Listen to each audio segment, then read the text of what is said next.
Okay. Hi everyone. Great to be streaming for you guys again.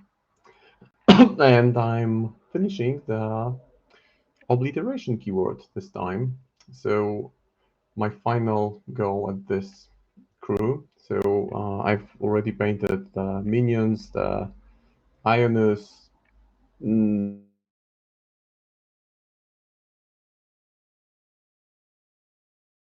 So it was actually last Thursday. The Nothing Beast. Not really much I did offline. I think I pretty much nailed it all during the stream. So the signature void ping that I've been using consistently for the keyword with some blue on the bases just to add a bit of more variety. And of course the obligatory pink glow eyes. So essentially I just varnished it with spray to make sure that the dried pigment that I use for the pink effect stays firm. And that's what I did, really. And then just painting the rim of the base black. And for tonight, I've already started on the basis last time. So I painted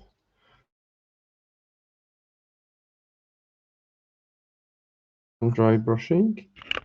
So that's the master, Tara, and her totem, Karina, her necromancer friend. And I will be painting them using the box art, the box artwork. So what I can see here is clearly that Tara has this mutated claws and part of her forearm is, well, non-human. So what I will do is I will paint it like I did the body of the Nothing Beast. So this green, rich green hue. And then the sword will be painted probably in a standard way, standard metallics with some blood splatter on it. And the hole in the chest, this is where I will use the pink glow, well, the pink color, the same one that I've used around the Nothing Beast's tentacles or whatever he has, and then maybe some on the hand as well. Now with Karina, also black hair, human skin, maybe paler, maybe somewhat pale, just to indicate that she's not that healthy lady. And her skirt is actually pretty bloodied up in the artwork. I don't want to. Hey, Magblood.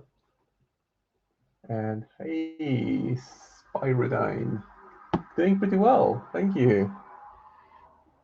And here I will also use some, I reckon, some gray color, some light gray.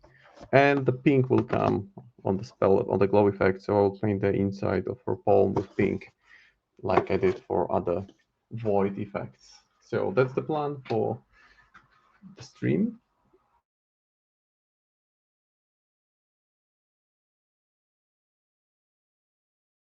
Work done. Let me just get a sip of my favorite yerba mate.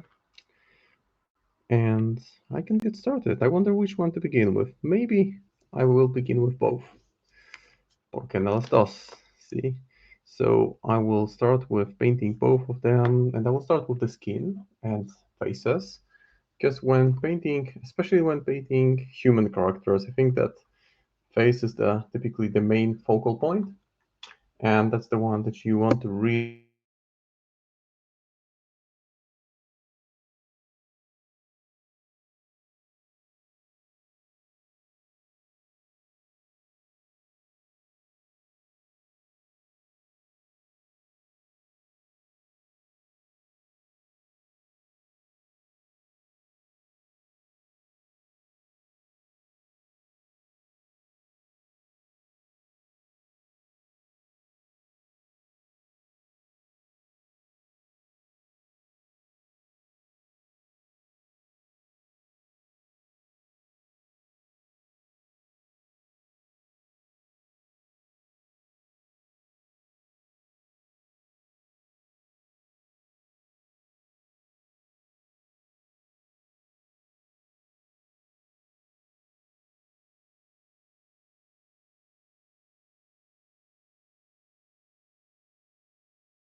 Seems like we're back.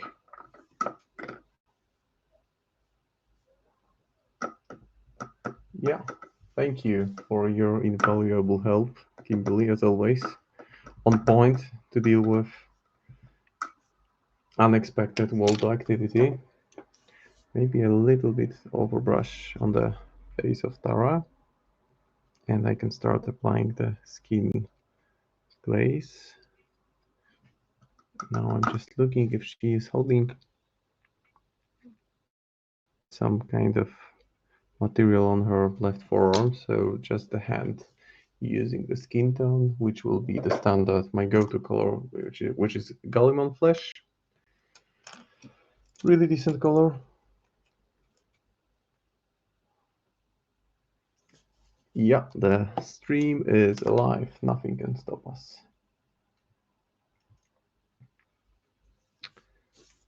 So as I was saying, Gallimon Flesh to begin with, to set the base tone for the skin to work from. And it's a absolutely lovely color. Generally, if you want to just have a decent looking miniature, just base coat it white and put Gallimon Flesh if you don't feel confident painting skin or the eyes. And what I recommend, if you don't feel really up to the challenge of tackling tiny eyes, because those can be really, really small, just leave them hollow. Make sure you let some more wash in, and that way you get a, well, she will just look more mean, but she'll be fine. And while applying wash, I try to somehow control it to so that more gathers in the recessed areas. As you can see, I just reapplied it to the face. Well, it's so tiny that the camera is having a hard time to focus, but there we go. So you can see we already have a really good looking face at this point. And coming back to what I said, that you don't like the contrast paints, and they were advertised, but they make great glazes. That's true. That's true. And for the primer, I use this one. I apply it with spray, so the Wraith one, and then I do a light dry brush of some slightly brighter white, like ivory color. So this is the human part of the forearm. The rest is mutated. So just tackling it. You know, I like them for setting the base color, because they are great if you just want to have painted minis and put them on the table. You don't care too much about going into super detailed work. That's perfectly fine to just use them to get decent level tabletop ready, let's call it. But then if you want to meddle with it a bit more and play around with different types of saturation, glazes, washes, they can work quite well. I've been using them quite a lot, and I use them for streams because my goal is to essentially have one or two models painted during one stream. And if I was doing everything with standard brushwork, I assume I just wouldn't be able to do that, because it would just take more time to even to get to this stage that I have on Karina now. Just this basically, just the base shading on the face would require a couple of layers of skin tone, gradually brighter and brighter. And while it is definitely one way of painting miniatures, could be more efficient, less efficient, but it's just, at least for me, it would be much slower process. And I want, because the reason why I approach it is just to paint. Yeah, that's how it starts typically with Malifaux. You look at the minis and think, wow, those are cool, and then you discover that the game has some unique mechanics with cards, and then there is no turning back. And coming back to what I said about how I approach the streams, is that those streams then get uploaded to YouTube's channel that Word has there, and I want my streams to be a kind of tutorial, a walkthrough of painting a model, just so that you have one stream, one model. Sometimes I do two streams per model. I think I did it with Lucius, maybe with Yenza, because those were a bit more complex. I did a bit more special effects there. And now let's be careful here. I think she's can't really see it on the artwork, but she is wearing a glove, so just the wrist to be painted with skin. Done.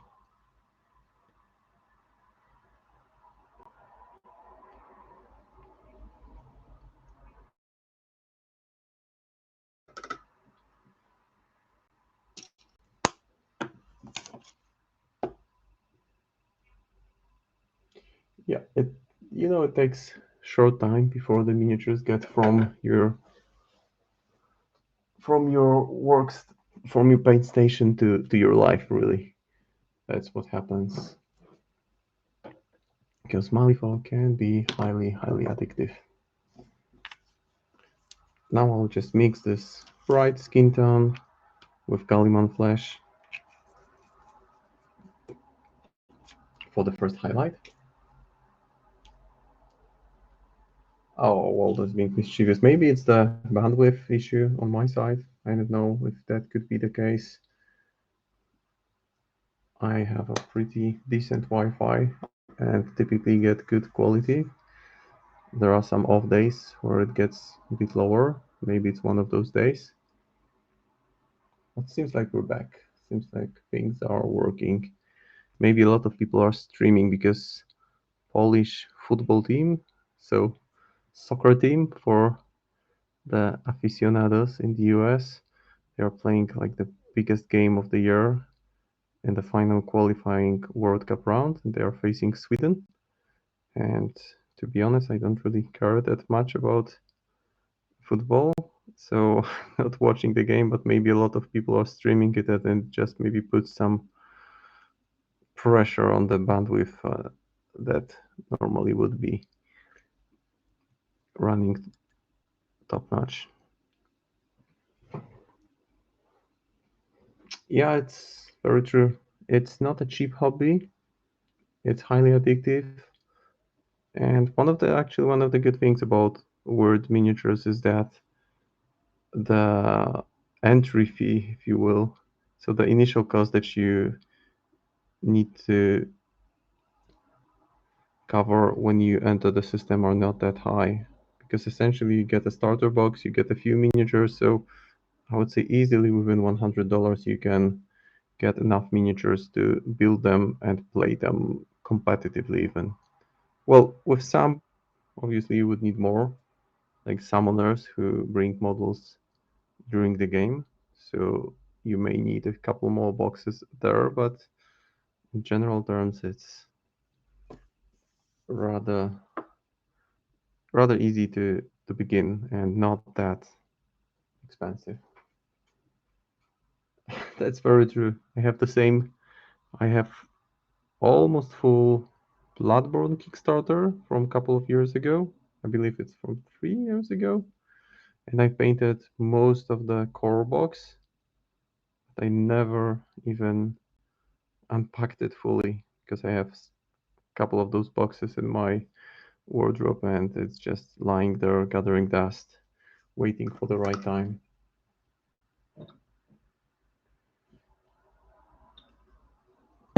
I will keep on highlighting, adding a bit of ivory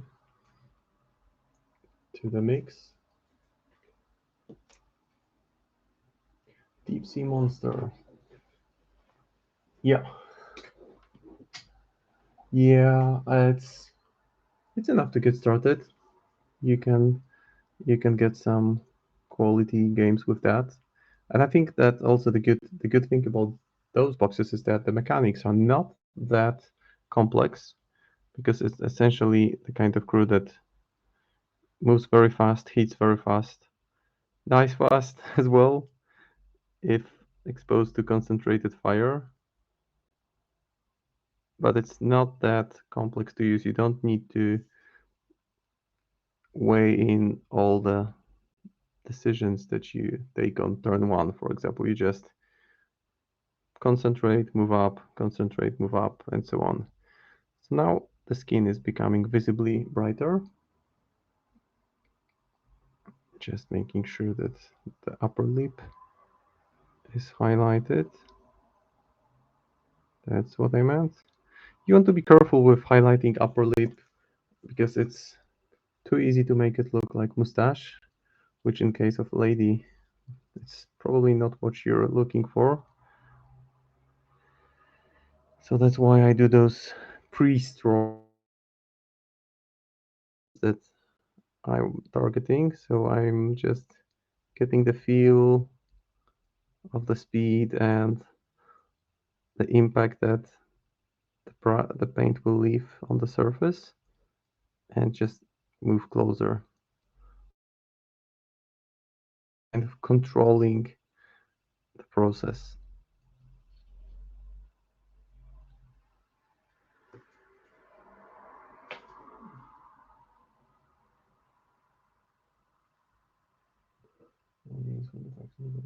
Of course, you need more means. At the end of the day, you want to have more options. So with this box, you probably want some kind of healer. You want something that will facilitate the mobility, and Neverborn are superbly mobile. So one trick I saw, for example, one box for you to consider is the one that has Panda Snatch. Both are great miniatures in their own right, but Widow Weaver, even if taken into Nekima crew, she has this ability to, well, hit, apply a little damage, which Nekima regenerates immediately and place the model way ahead.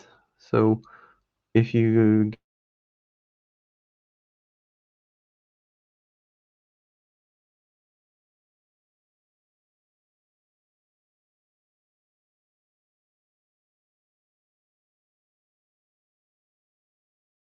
Wicked Dolls,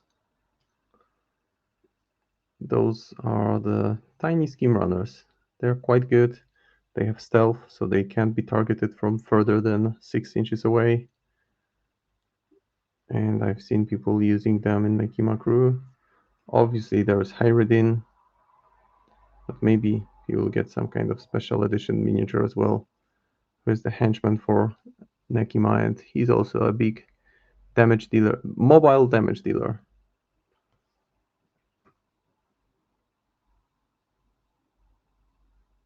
Oh, audio count, a lot for that. Well, I'm sorry to read that.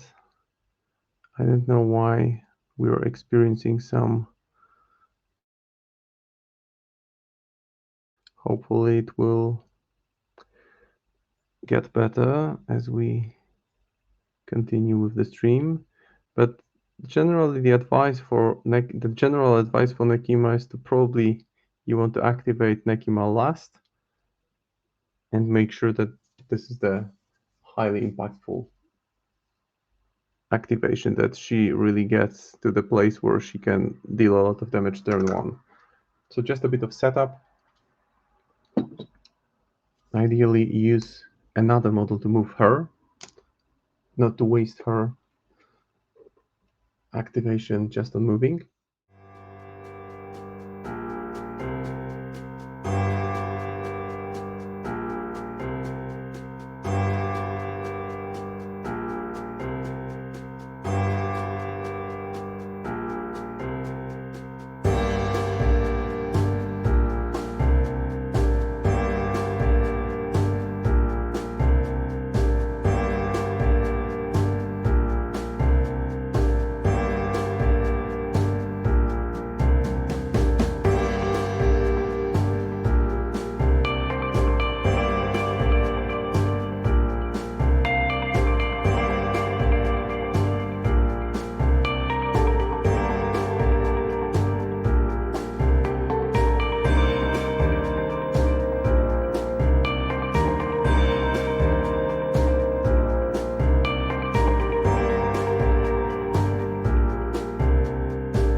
All right, so we're back.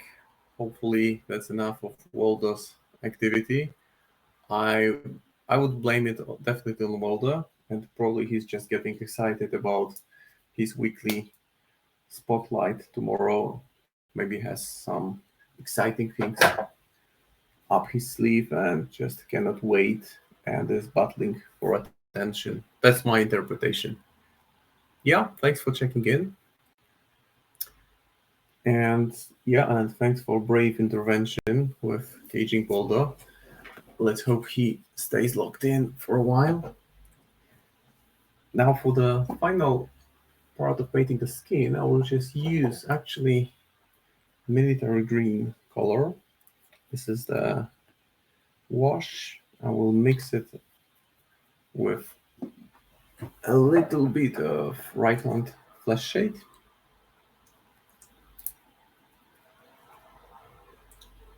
And that will create a glaze that I will also dilute with water.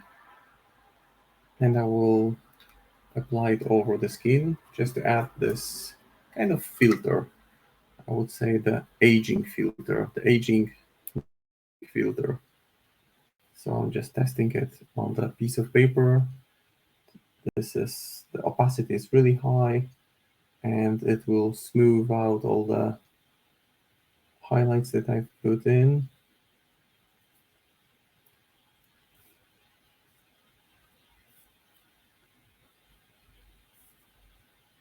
Reinforce the shades. And you don't want to apply it too thickly, just a very, very thin coat. It's better to actually apply 2 glazes rather than have a single one.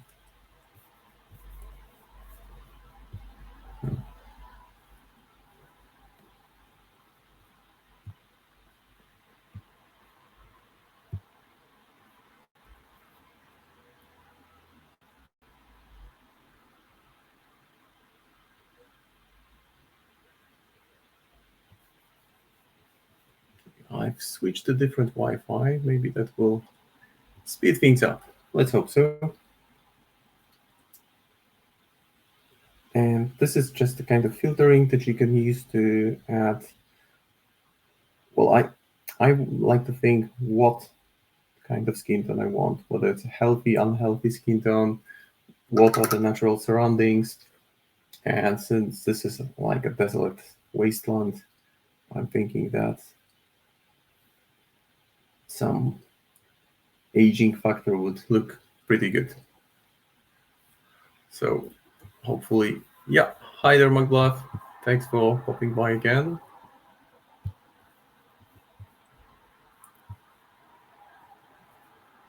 And there is the skin almost ready.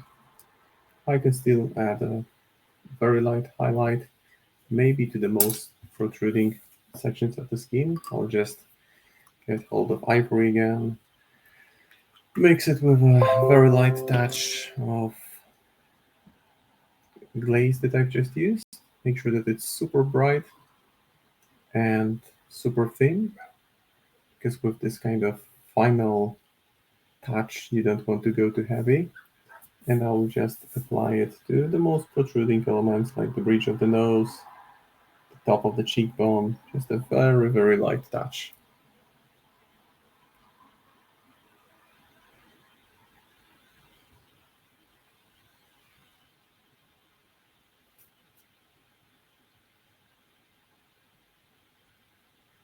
And I haven't really painted that many Outcast miniatures, so that's a nice change for me to be working on faction that I don't have that much exposure to in terms of painting.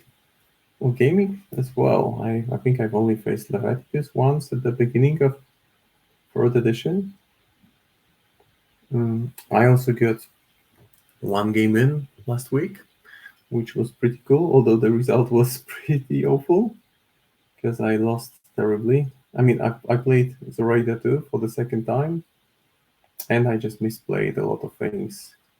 I won my first game with her, but the second one was was a lesson to be humble, really. because I played against a very experienced player who used Fix, the first version of Fix, so the classic version, and he was able to maneuver them very efficiently. And it was also the only game that I actually remember where I flipped Black Joker on every single turn, and each time it was highly impactful. Like on the first turn, it was on damage flip from McTavish, who was already on focus, so and I had Severe on hand, so that was bound to hurt, but it didn't hurt.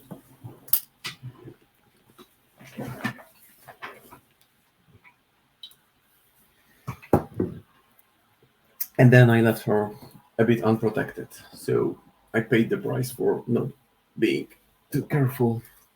Now I will just add Shaish Purple, and this is a really heavy pigmented color, so I will use it for the eye sockets because I want to make them look really, really dark.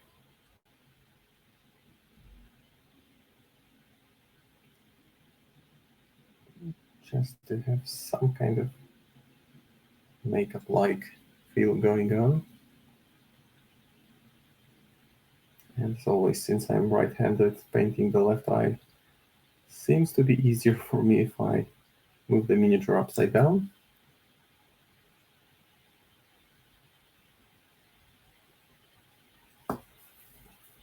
Now Tara time. And those eyes are super, super tiny. Will be a bit of a challenge to get them right, but those are acrylics. You can make mistakes. You can retake. Speaking of mistakes, I just added an unwanted spot on the cheekbone, which can be quickly removed. So focused on not making a mistake that I made a mistake on another part, but all clear. You see, that's the advantage of working with acrylic paints, that if you have a clean brush handy, and you can just work around that and clear it out. Those games, I did have fun. I did with Zoraida too. I think she's super fun to play, and the nice thing is that you don't need very high cards for her core actions, like the summoning.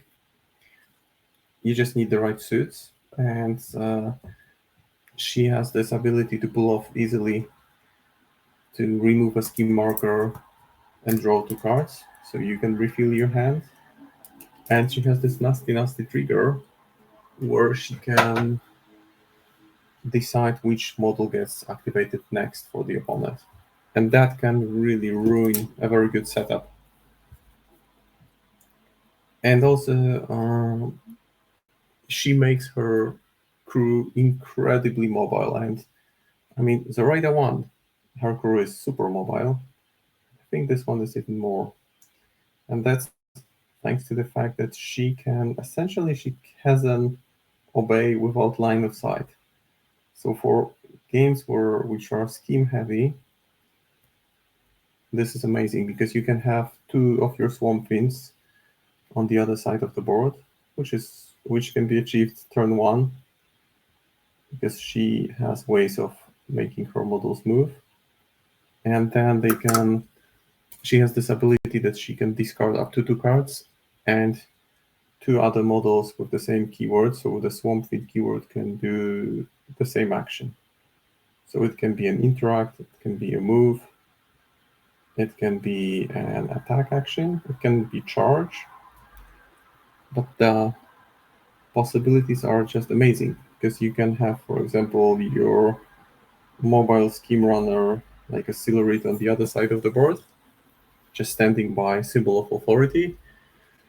Have Zoraida activate, drop a card, do any kind of interaction like drop a scheme marker that she will efficiently use. And if she drops a card, then that Silurite, regardless of how far away from her it is, the Silurite makes the same action. And that's just incredible. So that's my favorite part about her, that she makes her crew super efficient. And that's different than Obey, because Obey has range of 12 inches. Of course, you can use other models with the same keyword as kind of arc nodes for extending the range, but still not needing to worry about the range and making two of your models attack at the cost of two low cards that you wouldn't be using anyway, or any kind of two cards that you have in hand. Well, it's quite amazing because it's just great that you can guarantee this action, that this will happen. All you need to do is drop two cards, but whereas with Obey, you need to meet the total number. If you need to cheat the Obey on your own model, it kind of hurts, because 7 is not a very high number, but it's not a number that you will flip from the top of your deck every time.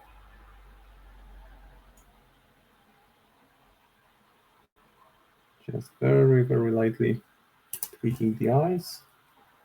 This left eye is a bit tricky because the pupil is barely visible there, but I just want to get an outline of it, and then I can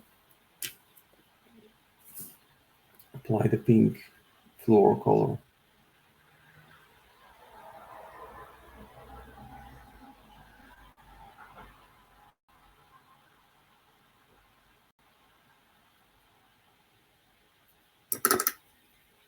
Okay, now the pink one.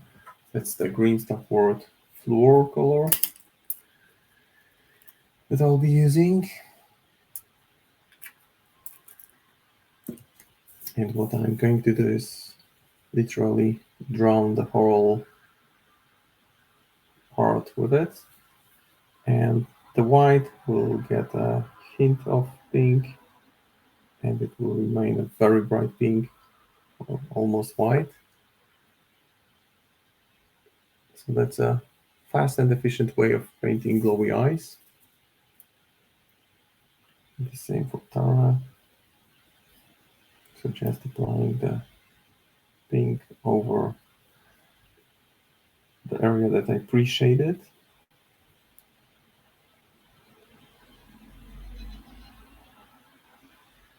It's fine if it gets on the cheekbone slightly, because then it creates this glow effect, which is what I want.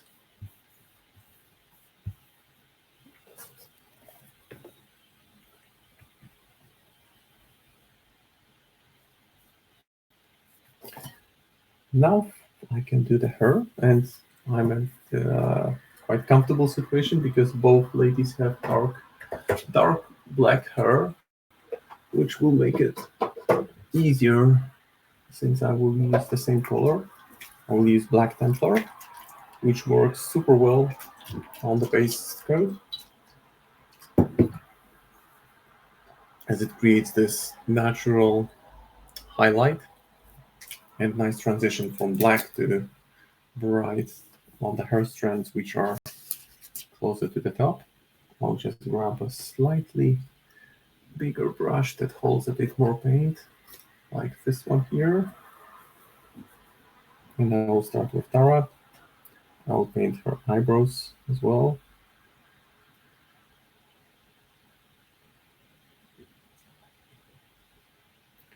And as you can see, we are almost getting near to first hour of the stream, and I've just painted the faces, just and only, or already.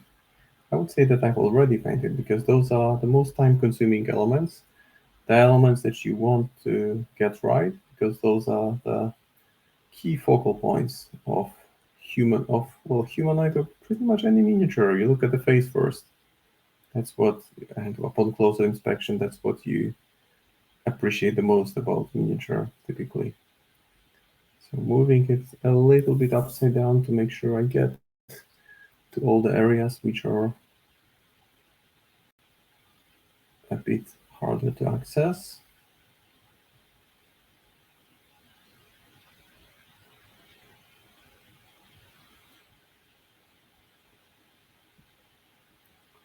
Yes, that's some hair over there.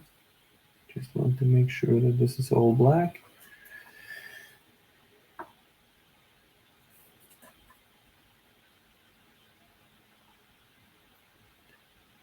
Her hair is kind of wavy, flows nicely, so some sections are a bit harder to access than the others. I'll do the same on Karina, then it will be time for the eyebrows. And this color really nicely tints the area that I want to be the hair, because it stays in the recessed areas. It tints the rest, so it looks like there is this nice transition from super heavy dark to grayish.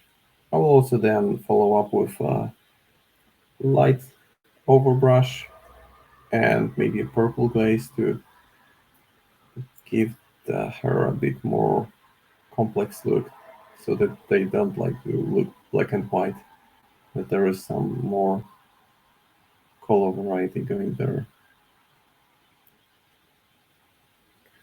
So looking at the Twitch, I think that the quality stabilized.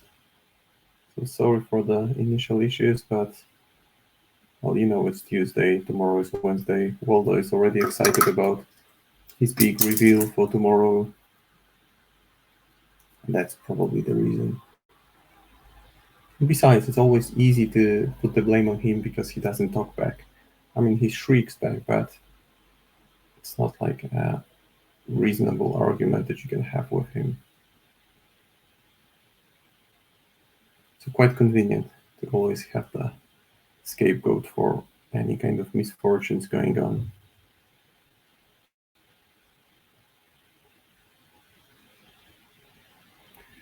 And always, something that I stress over and over again, I may sound like a broken record, but make sure that you rotate the miniature, that you look at it from different angles.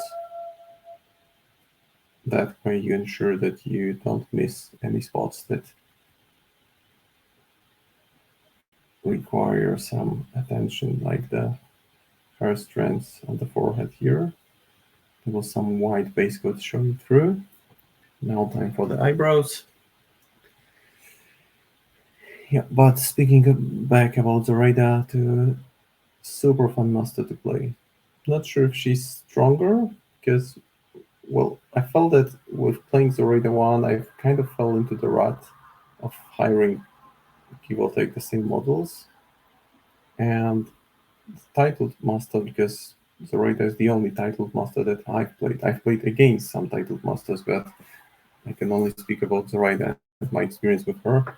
And the experience is that you pretty much learn the game anew, because you need to forget about old habits.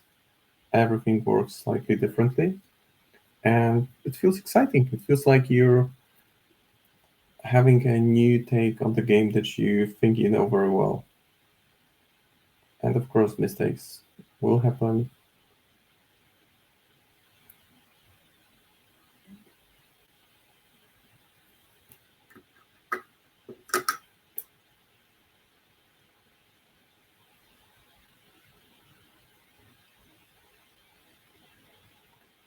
So that's the face of Tara. I'm just putting the eyebrows more clearly. Maybe we need to very slightly tweak the forehead, since it got obscured by the black hair a little bit.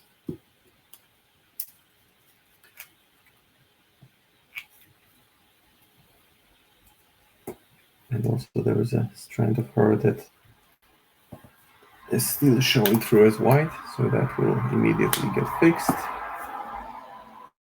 There it is. And I'll just put a very, very delicate highlight to the forehead, just to make sure that it's there, if it doesn't disappear with the heavy eyebrows I put in. And final thing to do, Yamno 2. I saw some puzzle games with Yamno 2, and the mobility was impressive, because he felt like he moved around the whole board in 2 turns without really using walk actions, just using now the pink for the lips, the lower lip. And also Yanlo has the stat 7 obey as well, which puts by default focus on his model, so quite a facilitator.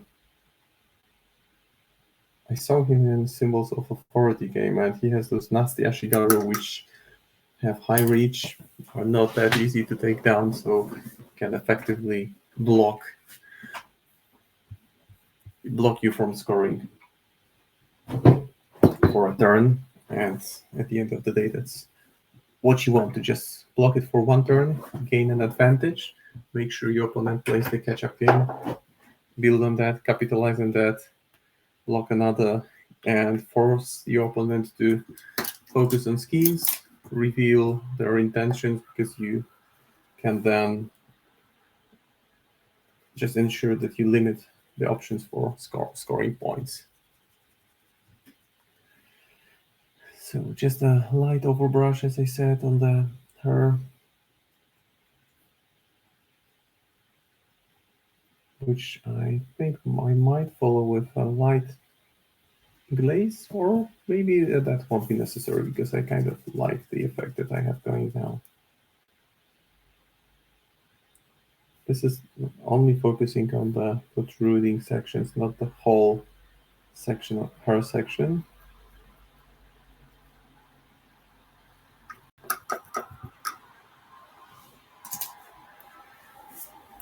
And now their lovely faces are pretty much ready. And I reckon I can do the claw thing on Tara now. So I'll start with Glyph Charger Gray.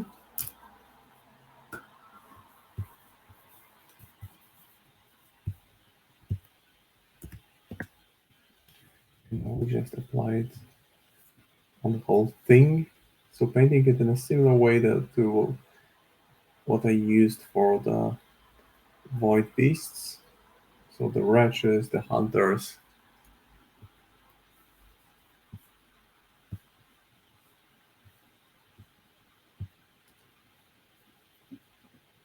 And the Titled Masters, I think that's really the best thing, that they reinvigorate the gaming community, because people will just need to explore them. Obviously, the competitive people will find for the most effective way of maximizing damage output or mobility output. But just the joy of discovery, of experiencing, of having this learning curve to factor in again, this is just fun.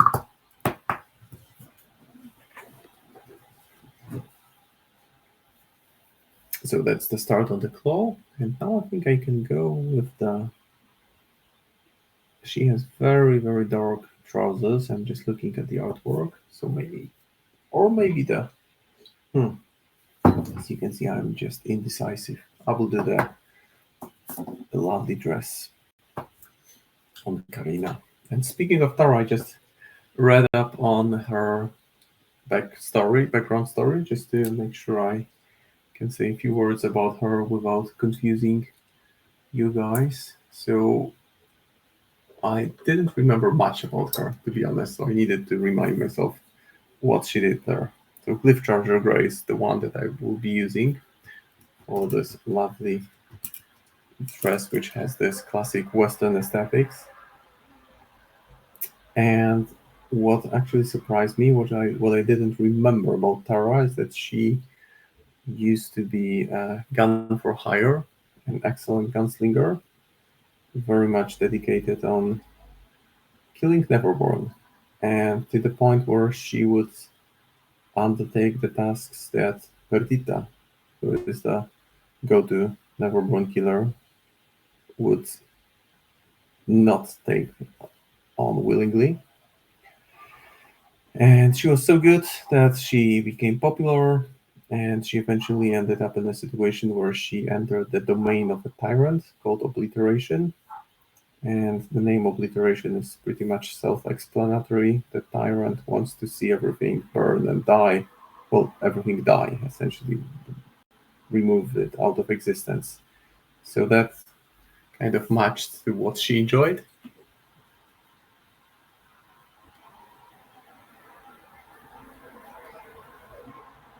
And as she was ascending into the power that she was granted by the tyrant, she was unfortunately shot in the chest by a guild sniper, a guild rifleman most likely. And she would be dead had it been for this lovely lady that I'm holding in the miniature of which I'm holding in my hand now. So Karina brought her back into existence with some essentially necromantic skills. And that's why Tara has this chest hole, and she is pretty much resistant to this kind of damage.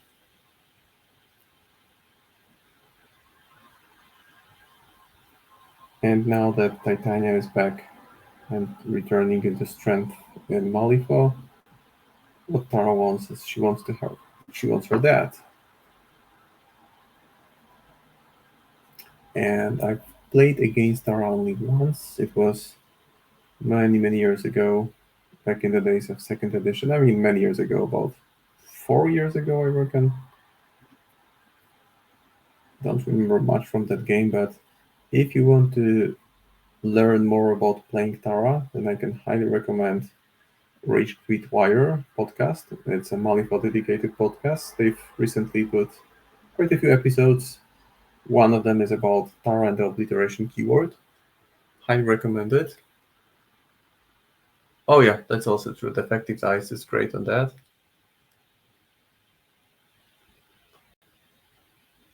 I think that's a fashion statement, like check out my void glow on the chest.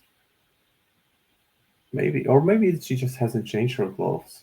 They magically, get cleaned, and she just wears the same thing that she was kind of killed in.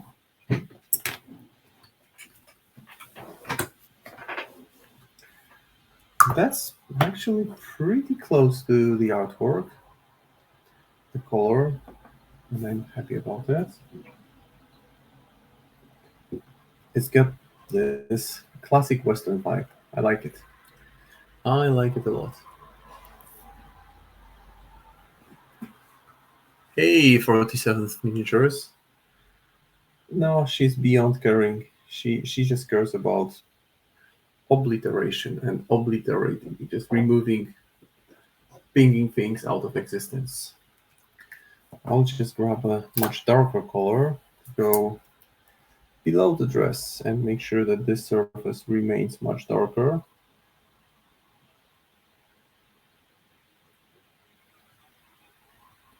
So I'm going pretty heavy here, but that's fine. This part will be, well, this what I want it to look like it's fully shaded. Who would want to look on the Karina's dress anyway? Let's just keep it dark. And as for the gameplay, Tara, I think that based on what I heard on the Rage Quit Wire podcast, she can be quite obnoxious. She's not that killing. She gets two activations, which is a unique mechanic for any master in Malifaux, but she makes things disappear. She puts them into the void, so you then need to take tests to get them back, and she reduces your efficiency because you have fewer models on the table. She doesn't want anyone to know she got a lot of the same shirt and then cut some holes in each too. Maybe. Maybe that's her thing. Who knows? I'm not judging if that's the case.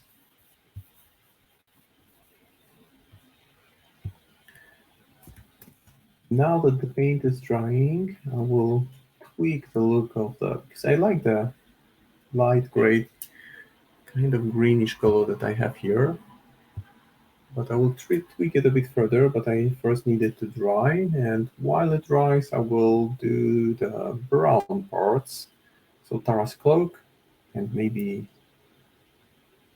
I will just do the glove as well.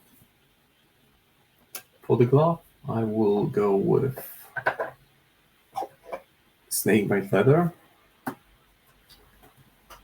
Yeah, Rage Quit Wire, thank you for dropping the link there. Highly recommended. Those guys really know what they're talking about. They seem like players who have much more experience than I do and much better understanding of the complex nuances that you want to factor in if you want to be really good at playing Malifaux competitively.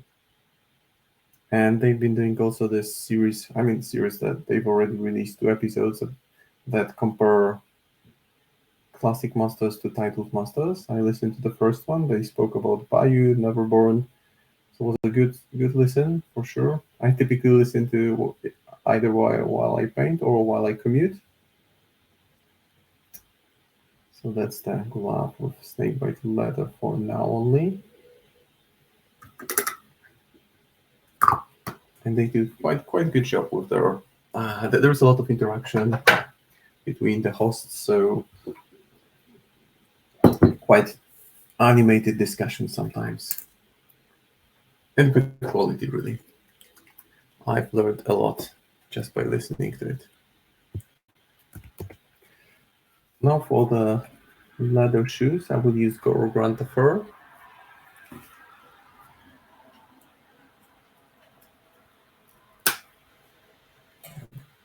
And I will just apply it straight from the pot.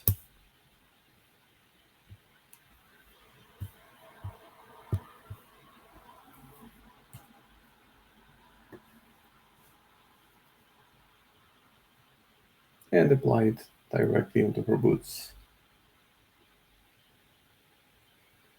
I will just make sure to keep them slightly different than the surface of the base because we have some heavy brown already, and I don't want the same shade of brown on her and the base.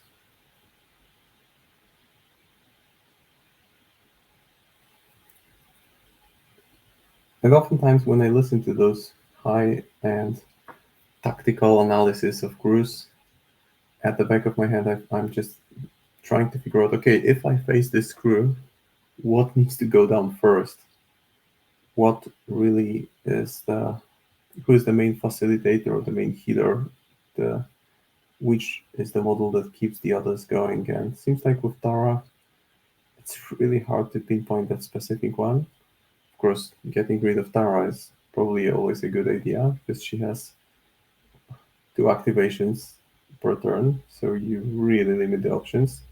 But then Ionis does a lot for the crew, and it's not that hard to go down when you concentrate fire on him.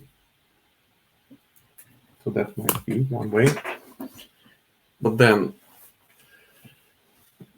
there is a lot of things popping up, and I just don't know how to tackle it, as I have faced her in this edition, so can't really say too much.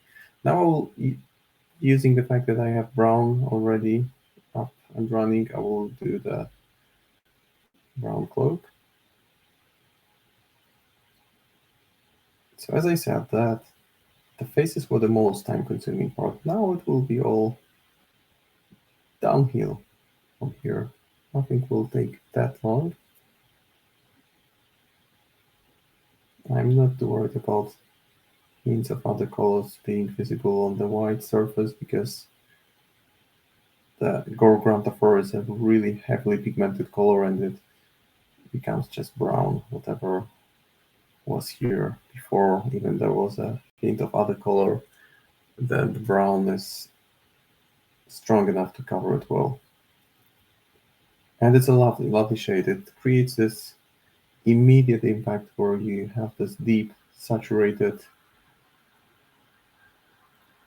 brown, and the darker areas are clearly indicated, and the protruding, the tiny little ones, the folds of the material, they just look good. And speaking of painting, another shout out that I want to make is to for anyone who's interested in painting on a consistent basis and just sharing their work, getting feedback, checking up on others, what they're up to. My recommendation is to join the monthly Painters Challenge on Word Forums. We have the third month of the year, and I had a look at it over the weekend, and I remain impressed by consistent effort of people who deliver really top quality stuff on consistent basis. And I think that this is what this forum initiative does to people, that it just motivates you because you want to paint as many soulstones in terms of miniatures as you committed to, and it just feels bad to give up on that. So it gives you this extra motivational boost. And I've been definitely more efficient thanks to that. And thank you for dropping the link in the chat. That's great. Oh, this is also the pie art, the same part, I believe. I will treat it as the same part. So plenty of good stuff there, really worth checking out. And you also see people just evolving their styles. There's this guy whose nickname is Team H, and he puts in miniatures from what's the name of the fishy faction from the other side.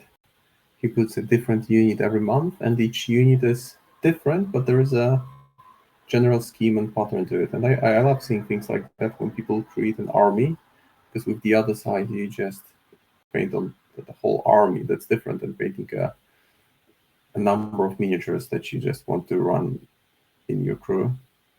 And this guy just puts them on a consistently super nice level with impressive color variety for each unit, like blue and red, or just vivid green and gray. So nice mixtures of colors, and clearly a lot of conceptualizing before putting slapping paints on the miniatures.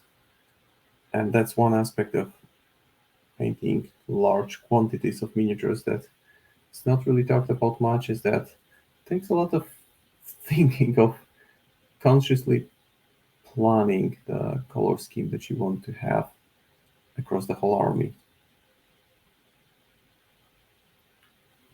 So small things like that, I just enjoy seeing there. Try always to comment on everything I see there and just make sure that people are incentivized to share more of the work, because that's what this community is about. So that's some brown on Tara.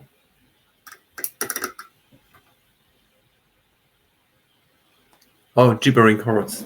That's right. I knew it was a funny name. I just, haven't really played much of the other side. I mean, haven't played it at all. Haven't even seen it play. But the miniatures are cool for sure. And the Gibbering Hordes are... I had some miniatures from that faction, actually, that I was sent by lovely word people. So, who knows? Maybe that would be a good idea to actually paint some of the other side next time. I should consider it. I have those shark boys. Those big shark boys. Those humanoid sharks. That could be fun. Now I'm just saturating with green, because I want this part to look maybe even slightly brownish, giving it slightly heavier color from the below. And then the areas, the fingers will be brighter.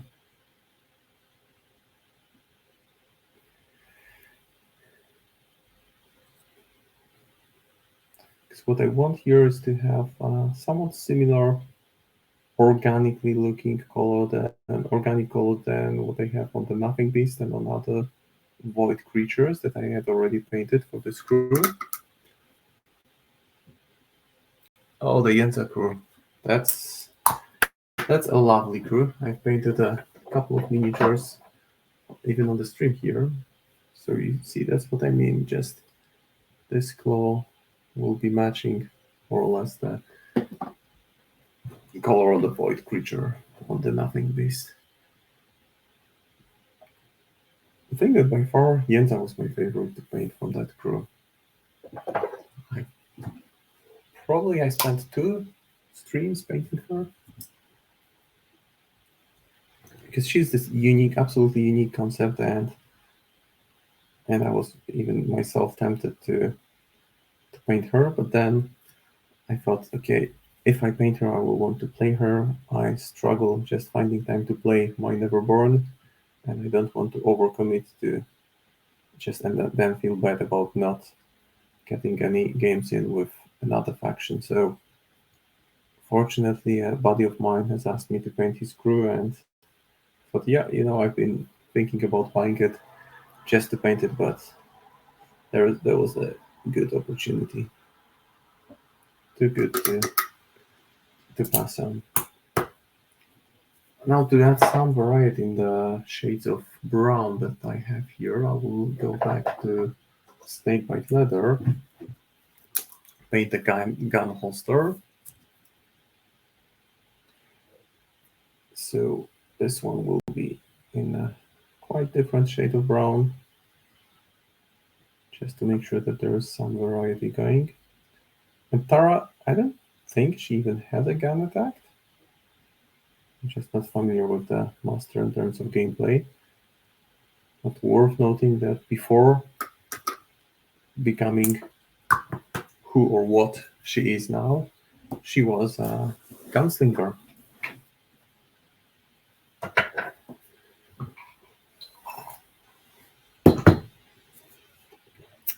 Now for the other parts, I will go with,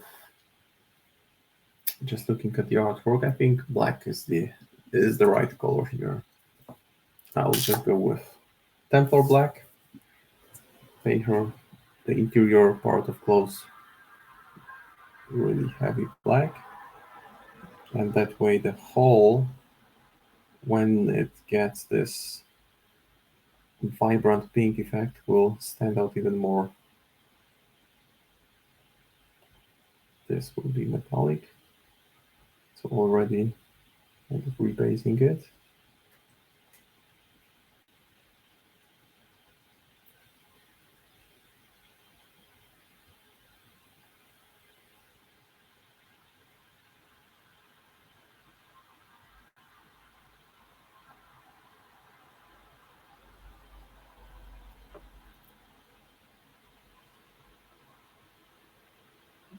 Just a bit challenging to paint it now that it's assembled fully, because not all areas are easily accessible. So apologies in advance if I'm blocking the view while I work on them.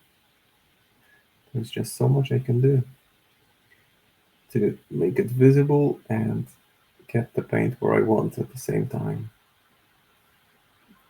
And also, since I've been talking about online content that's available, there are 2 more shoutouts I want to make. One is for the Hidden Breach. They publish regularly Vassal battle reports. I haven't watched the new ones yet, but they've recently released an awesome battle report between carries and the new fix. So if you want to see how and also it's the new carries. So if you want to see some titled masters in action, then give them a like, give them a view, get them more views, subscribe, share, and just spread the word about good Malifaux content that's out there for free. Because those guys do a really top-notch quality job in terms of video production, narration, and just all-around great work that they do. They do it for free. It's not like a Patreon where you pay for the content. They share it with everyone. Waiting for the restock for Yenza. Yeah, that's availability, especially if you're not in the US, can be a bit of a challenge, unfortunately. Yeah, that's the Hidden Breed channel, and super nice battle report, which shows how killy both crews are and how much they can actually do with sheer violent, brutal power. So that's for me. If I don't get any games in, that's some kind of comfort to at least watch such battle reports. And it's also nicely condensed into like half an hour or less. It's like 20 something minutes worth of cool content that you get to enjoy. And the main benefit is that once you see those masters on the table, on the other side of the table, you'll have at least a general idea of which models pose threat, which models heal, and it's a good thing to have. And the other consistent, great online content creators for Malifaux is the Household Gamer and their lunch break battle reports, because they also quite regularly they publish. I'm really impressed with their dedication, because they found, I think, a niche, you can say about that, a niche within a niche sport. There is this comedy relief factor, because the guy who runs it, I think he's also an actor, performer for sure, and you can tell that he's just having fun. And those guys are not super competitive.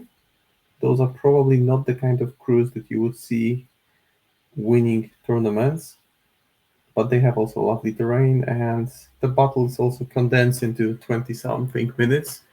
Just pure action. So you can literally watch it during your lunch break. Just don't blink too much, because you will miss out on things happening. And these guys are also what I like both about the Hidden Breach and the house and the lunch break battle reports, the Household Gamer, is that they are eager to get your feedback. So make sure that you drop them a comment, point out any mistakes they make. They like it, because that actually helps them get better. And let's face it, everyone makes mistakes in the game of Malifaux, even experienced players. Like the guy I faced, who really destroyed me with his Vix. He's a seasoned player, but he still forgot about battle tempo on some turns.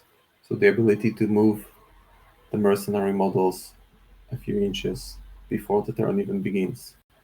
So it's good to learn from mistakes, even better when you learn from mistakes of others, because then you don't suffer the consequences, but you have a learning lesson anyway.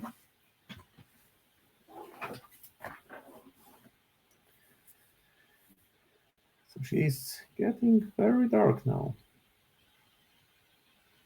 Just painting the hilt of the sword as well. Just pretty much base coating all the dark parts now.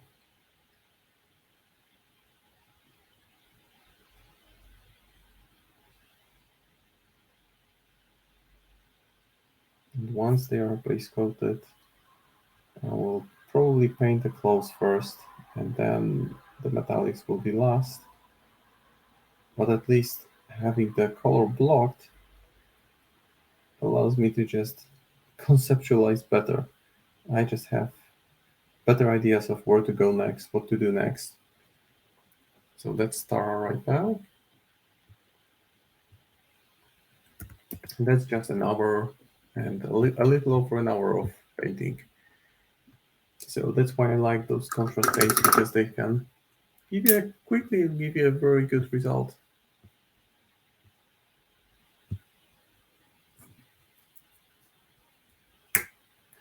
No, I won't be closing it. I will still need it.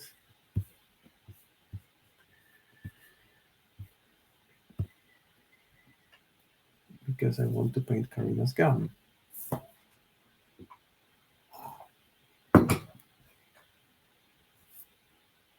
And I will also want to pick out the buttons on her lovely dress. That's just the base coat, right? That's not a ready miniature, but if you want to get a solid tabletop quality, then I say just applying just the contrast paints will allow you to get there quickly. Because I know some people who are great players, but who hate painting. And I can understand it. Not everyone has the patience, dedication to do that. And what they do, I I can give an example of a guy who typically runs Bayou Cruise, and he just paints everyone as a ghost. So he just drowns them in green wash, has two more colors to meet the tournament requirements of having three colors on every miniature, and he plays them very well. So when I showed him the contrast paints, he was really blown away by how easy they make it for him to suffer through the part which he doesn't love. And I will just go ahead and lightly touch on the buttons.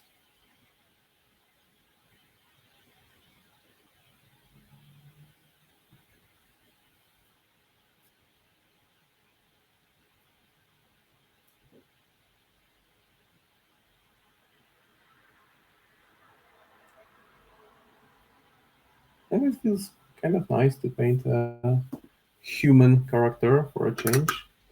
Now that I've been working with unusual void creatures for a couple of weeks. And over the last couple of weeks, I've been also enjoying one of the newly released titles for, I think it's for all platforms, the Elden Ring. I've actually finished the game last weekend, and I'm a huge fan of those Souls-like games, so it felt like this game was everything I like about those games with even more. And some amazing visual effects. So for the boots, I will actually use Fire Slayer flesh. So why would I use paint that is good for painting skin on boots? Well, the reason is that those are leather boots, I reckon, and I will apply 2 layers just to get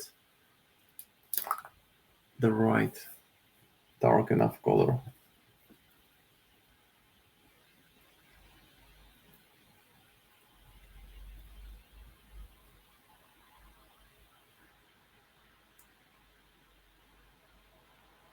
The first application of Fire Slayer flesh looks unimpressive, but trust me, if you allow it to dry completely, just make sure it dries completely, because if you apply second layer of contrast paint over the first one before it dries, it will just look messy. But if you do it after it's dry, then you get this pretty cool effect.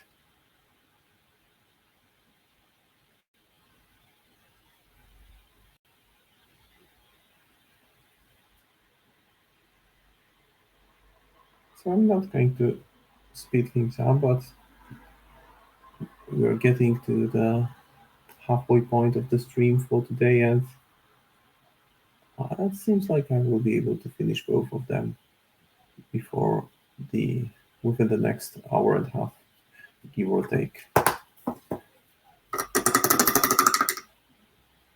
I'll allow it to dry. That's why sometimes I like to paint 2 miniatures simultaneously, because that way I can, while I wait for one part to dry, I can already work on another part that had dried on the other miniature.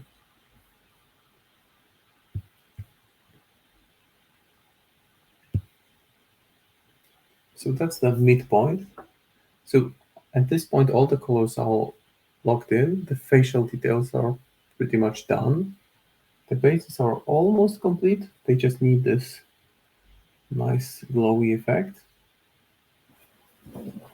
And I can work on fine-tuning what I have.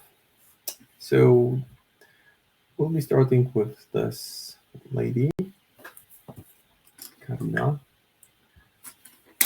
I'll just get hold of a big brush that I use for dry brushing.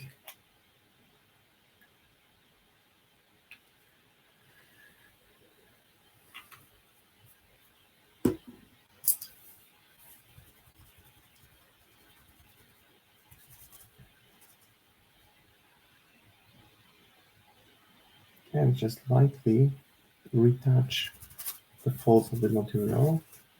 So I want them to be a bit brighter before I apply next layer of different contrast paint. I think I will go to slightly bluish hue here. It feels like if I went to a darker gray, it would only just make her look less interesting, and I want this to be a more complex composition of colors. So blue, we have some warm colors already, and gray is the kind of color that works well with all colors. The reason is simple. Try mixing all the colors you have on the palette, and you'll see why. You'll get gray. That's what you get with all the colors. That's why a number of interior designers I spoke with always recommend painting the walls gray, light gray, because that way you will never go wrong with any curtains, tables, or any pieces of furniture that you want to add. They will all look right.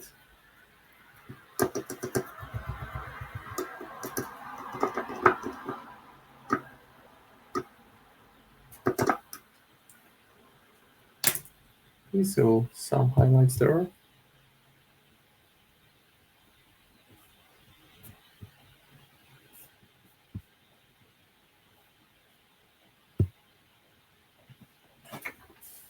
Now I'm a bit hesitant whether I want, because if I go with Glyph Charger Gray, I can actually tweak it slightly with some purple.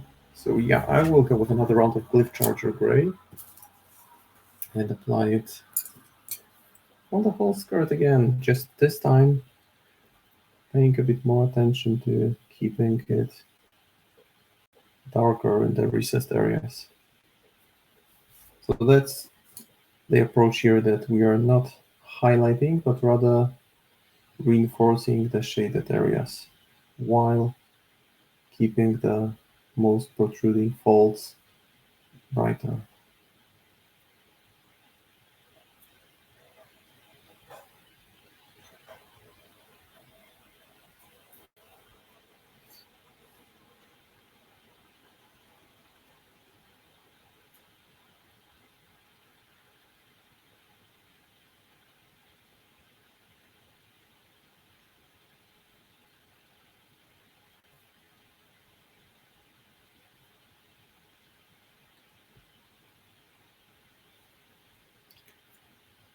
And I can tell that this is a really, really well designed miniature because it just paints itself.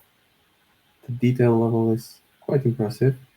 And here you see this area where part of the glaze that I used for the skin tone tinted some of the elements on the dress. I will repeat them with fine brush afterwards, because those will be the brightest points anyway. And then there is this blood splatter that, so even if I get lovely highlights and detail level down, it will still be kind of obscured by the blood. So that's something to just bear in mind. It's not about being lazy now because it will be obscured by a blood splatter effect anyway. Rather just consciously planning next steps. And again, I'm just reinforcing the shaded areas. And this kind of adds a lot of depth to the model. And this is the part where the model starts looking really much more three-dimensional.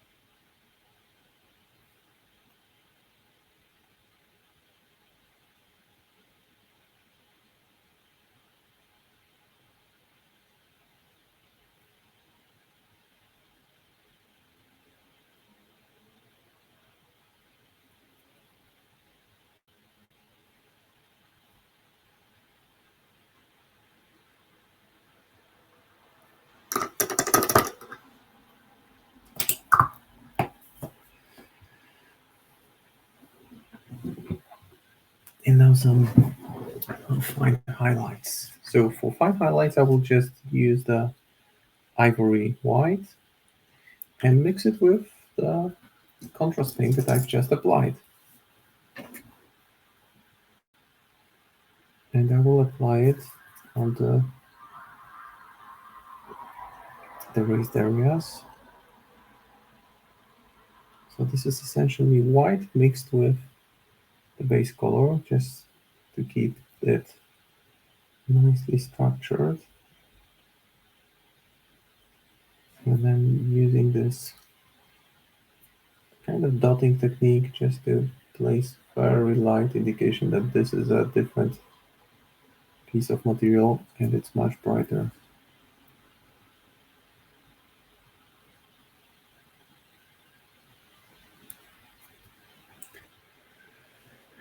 Hey,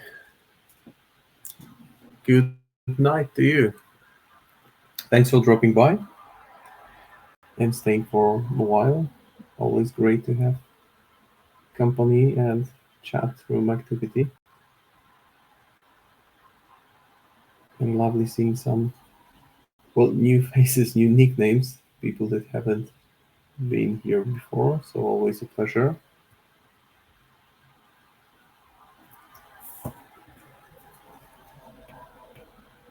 And that's just a highlight. So that's not the final version of what I will be doing on this segment of the miniature.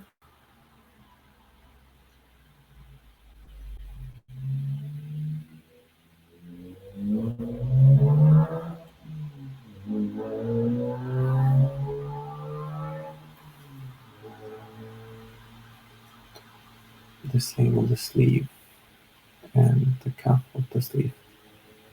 Also, I will apply a light highlight here just on the very edge to make sure that it stands out a little bit more.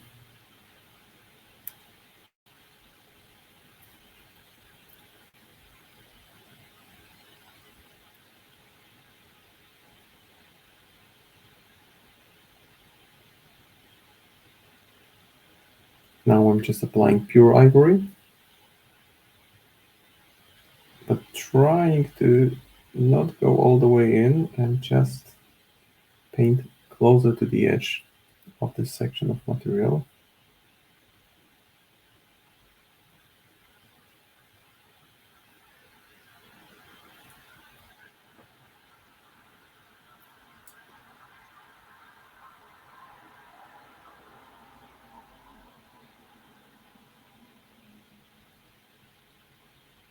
Okay, that's a kind of nice frame to this part of the model. I'm not sure. I think I like the Totem more than the Master in terms of visual design. It just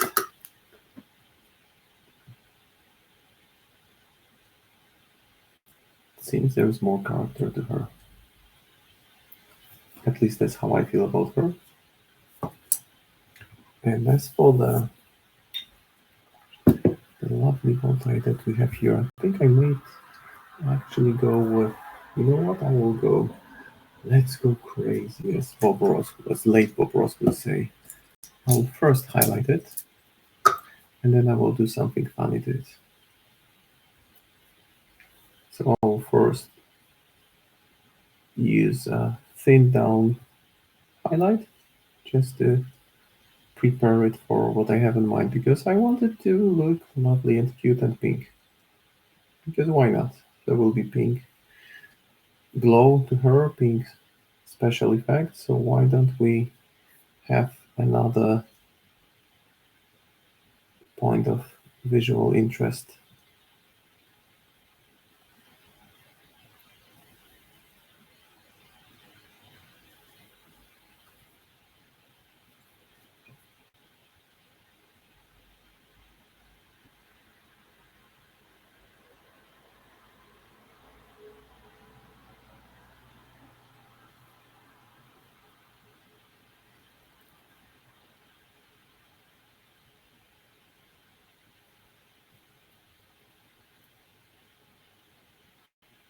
So just going around the whole section.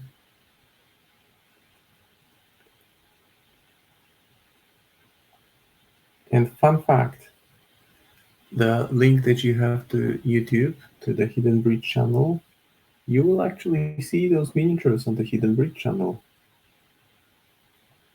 Maybe even next month. You know, Germany is not that far away from Poland, and the guy who runs it, the owner of the channel, is German. So I won't go into details, but don't want to spoil too much. But you will see, Tara, these miniatures in a separate battle report there, and I cannot wait to see miniatures that I painted on the big screen on the internets, right? It's kind of recognition, I think.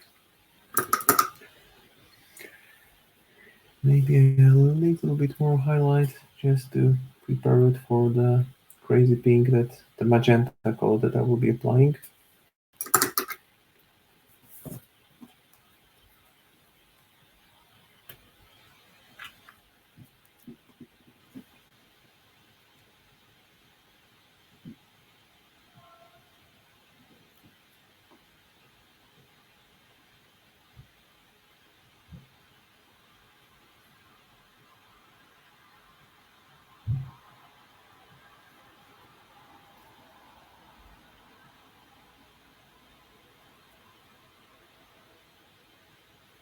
So I'm just focusing on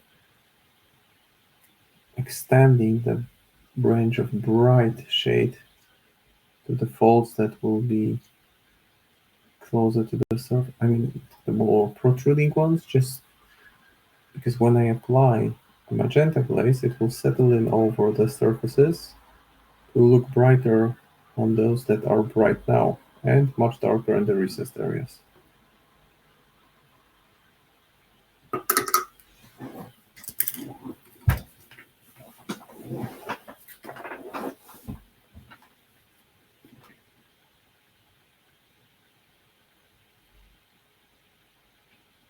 That's a sweet looking piggy.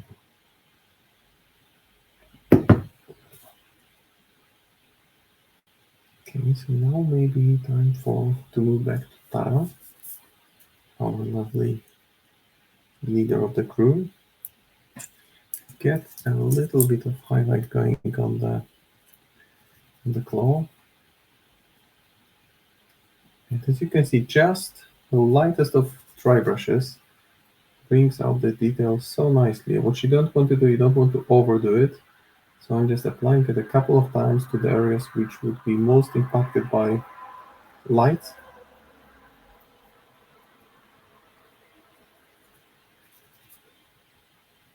Not too much on the section below, because why would I do it, right? Then I can already put some darker green here, and maybe before I do it I will add another layer of Fire Slayer flesh to the boots.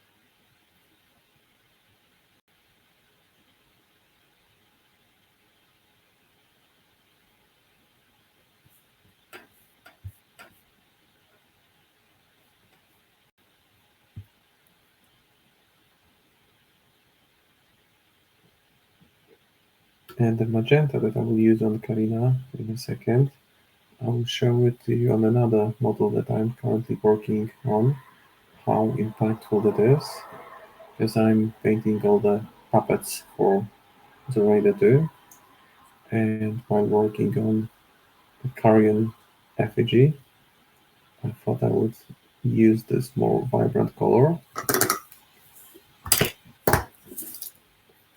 And just to show you for reference, this is how intense it gets. It's super bright, the light hits it so it looks glossy, but that's what I will go for Karina. Thank you. Thank you. Glad you like how it's coming along. I'm really enjoying painting these. That's a power duo for sure. It's hard to call them a friends because there is for sure some kind of relationship going between these two ladies. And I think that Tara's lore hasn't been really that explored yet. And I don't remember where she's at with Malifaux Burns. What's her status? What she's up to? But that's a character that was actually added to the game. She wasn't there for the first edition, so I think that the creative team is still catching up with the lore on her and finding good ways for her to be impactful in the world that's already quite saturated with powerful individuals. So that's something that is clearly a big challenge when you have this universe filled with powerful individuals. How do you balance that? And I think that the word team has been doing a pretty good job with it. Now for the bow tie. It's a bow tie, or that's the lovely ornament she has. I will go heavy with magenta. And this will bring a lot of life to this necromancer, if I can say so.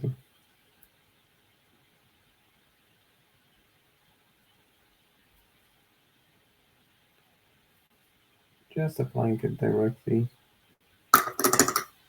Maybe switch to a slightly smaller brush to have a better control of the application.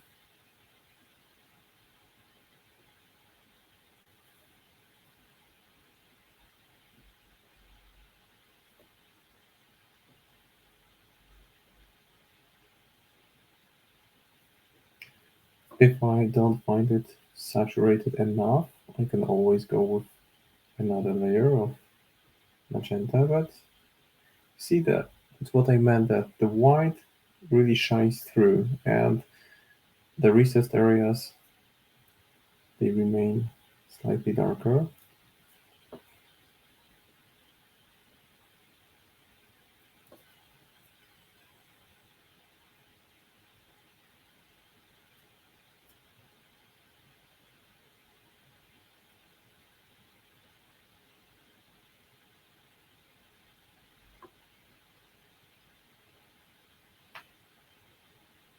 And again, can't stress enough the fact that you need to rotate your miniature to look at it from different angles, see what spots you missed, which spots you can quickly fix, like the one on the back here. I can just apply directly water on top of that and just move around the area which I didn't like.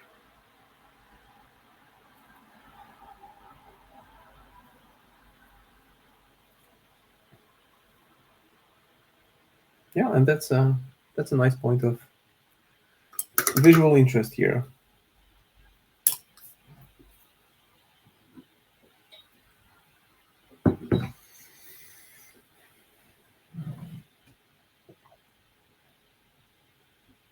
So Karina is closer to completion than Tara, so let's move on to Tara. But before I move back to Tara, maybe a little bit more work with Glyph Charger Gray just on the back to make sure that the magenta doesn't impact the area around it too much.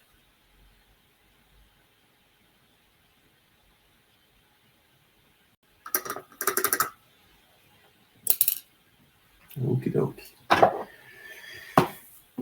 Yes, now back to Tara. Let's look at where can we go next.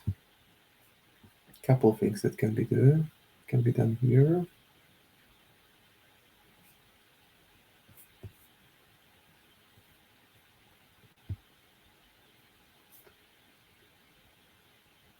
I think the first point that I want to thought here is the black. There's too much black here, and I want this black to look a bit more interesting. Speaking of interesting, I will do one more thing here. I will just use cardboard crimson and apply some hints of it to some of the recessed areas, just to give it a little bit more, a few more points of interest. Maybe not cardboard crimson, maybe just purpling, purpling from the army painter. Forgot the name of the range for a second.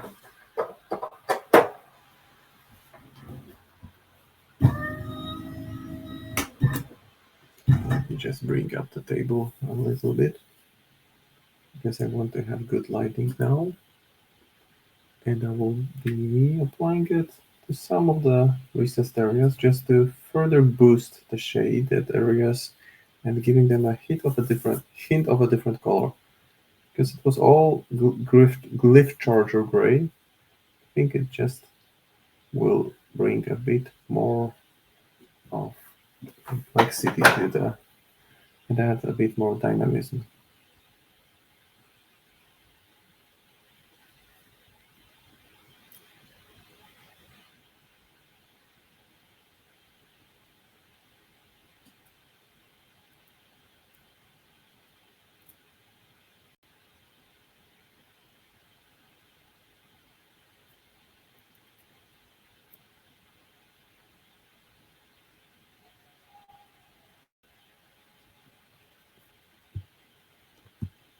It seems like there are some screams in the street, which means that the Polish football team has won their match or lost. I think they won because they were in the lead, so they probably just qualified for the World Cup, which I feel, well, not too happy about, given the how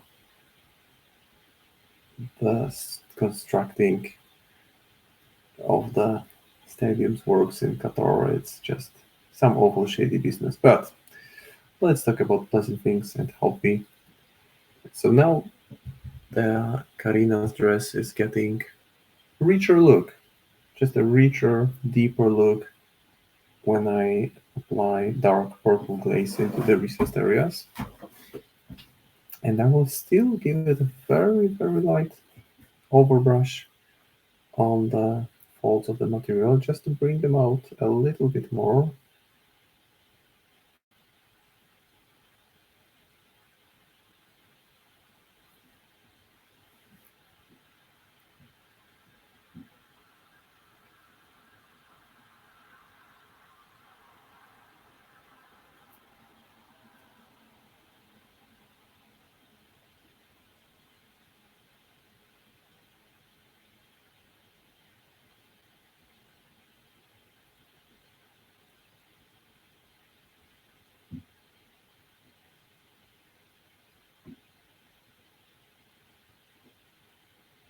And that's a much, much better look.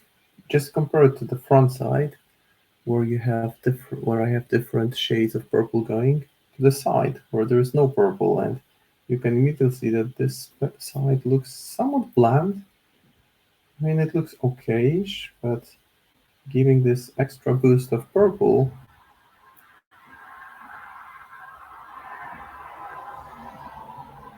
just adds. I think that's the small thing that you can do. It doesn't really require that much work. But now the dress looks much, much better. Maybe a little bit on the sleeves too.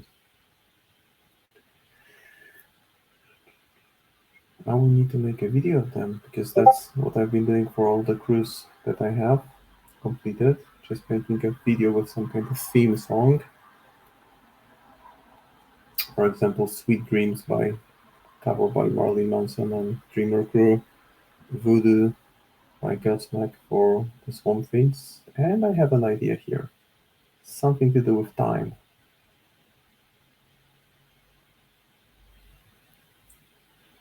because her crew, I mean not her, but Tara's crew is all about manipulating time, so there will be a time-themed song for sure.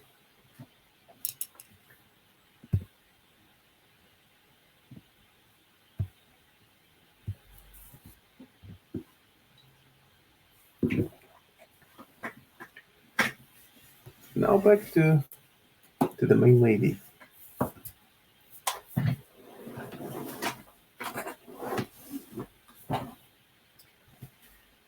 Now what I want to do is I will use this one, so the bone white color,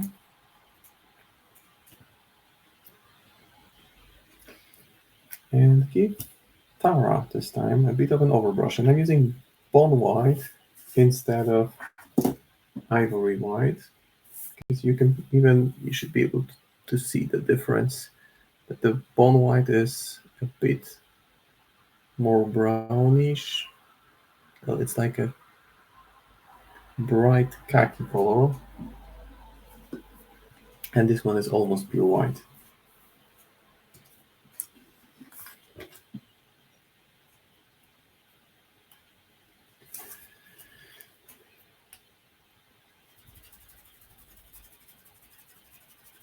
So removing the excess of the paint, you can always test it on your fingernail. If it leaves barely any mark on the fingernail, then it's good. And you see I'm just brushing against her knee, essentially, so that more of pigment accumulates to the most raised area. It looks a bit uneven now. There is no smoothness, a bit like a sharp highlight, which will get smoother with some places that I will be applying in the next stage. So if it doesn't look great at this point, this is how it's meant to look. It's a process. And we're just going through the stage where it looks good, then it looks weird, and then it will look great. That's the plan, and let's stick to it. And while painting leather clothes, I like to use a hint of red to further boost the, well, let's say, natural look of leather. And while I have the bone white on the brush, I will already go ahead and apply it to the boots here.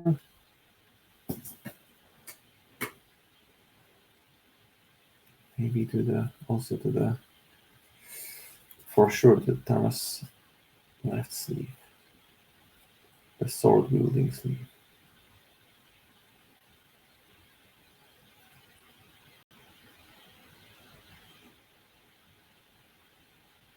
And that's the nice thing about this kind of controlled dry brushing, that I'm not just doing a very general overbrush without much of a purpose. It's just working gradually on the same area to kind of build up the highlights here.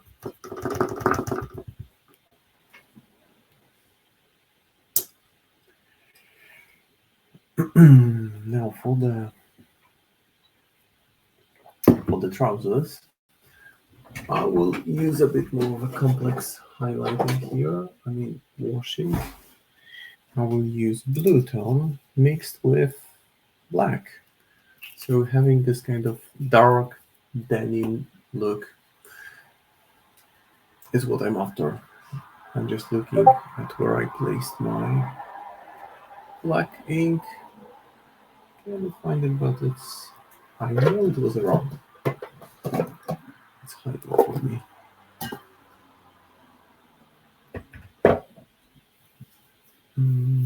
That's fine. I have different black here. Let's just give it a good shake.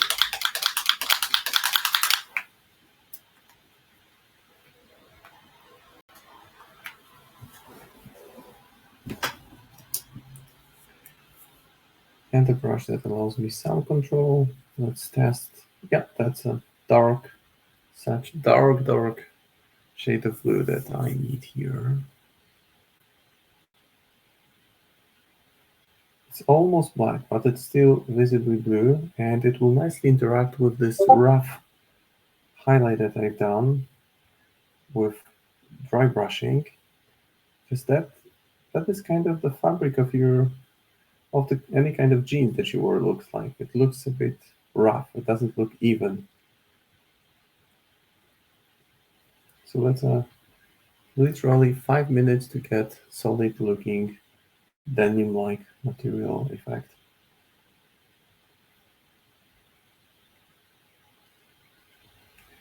And this is fun to work gradually, bearing in mind that at the end there will be those elements that will make it really pop, like the chest area where there's this hole and it will be emanating pink light.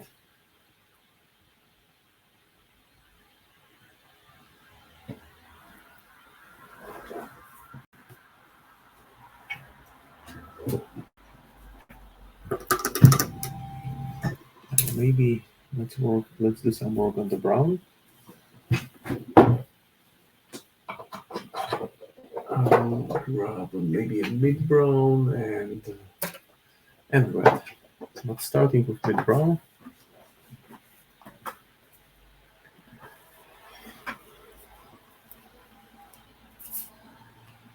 I will apply it directly onto the leather areas.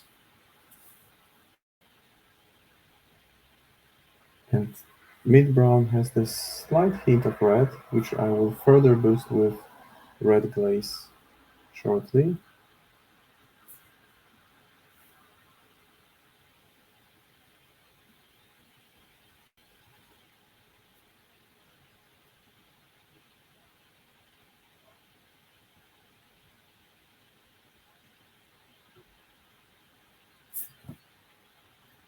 The lower section, I will just go with strong tone.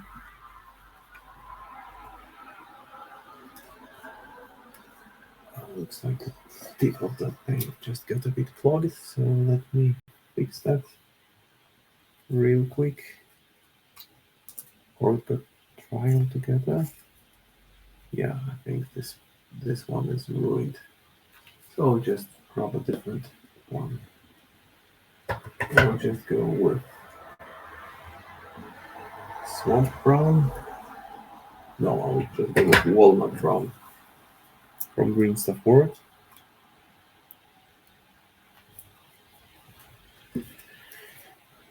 Yeah, and this is the part where I feel like I'm getting closer to completing, but I know that there is still plenty of work done. So intuitively, I want to rush through the stage just to get it done, just to enjoy the final effect. But those are the moments where I just want to take a deep breath, pace myself, slow down, and just remind myself that it's not about how fast you go, it's how happy you are with what you create at the end of the process. So no real need to speed through.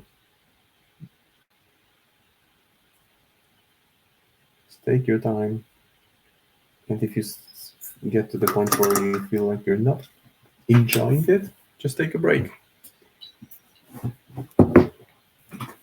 Unless you're painting for a tournament which is happening, let's say tomorrow, and you really need to burn the proverbial midnight oil to get there, and but then it's a different case.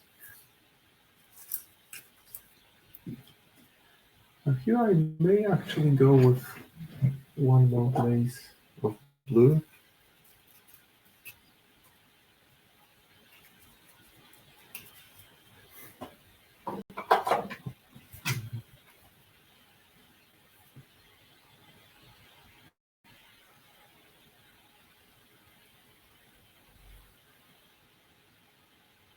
Not on the sleeve though.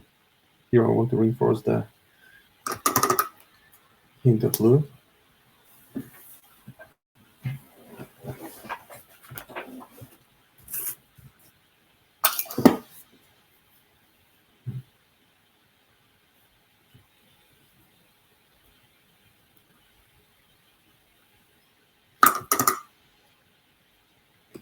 Maybe now I'll go with a bit of blood letter.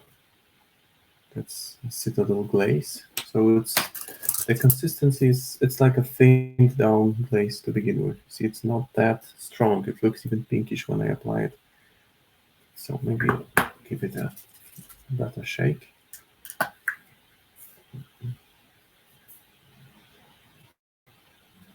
And just apply it to the raised areas. And this will kind of filter it,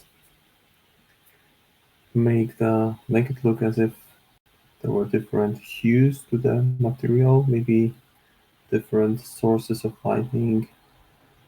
And I'm applying it in a seemingly random manner, but I'm just trying to focus on the raised areas. Just to add this kind of extra kick to the color complexity.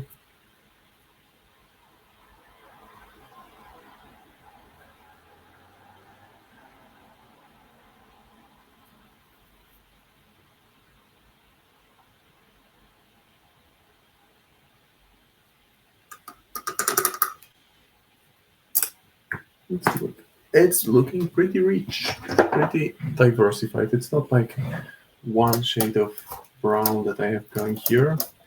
It's a bit more complex. Let me bring the light closer. It looks super glowy now, glossy, but the gloss will fade in time.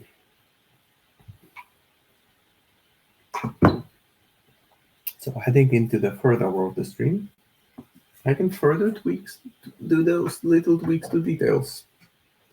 So I'll go with Shine Purple, grab a thin brush, and apply it just to the deepest areas.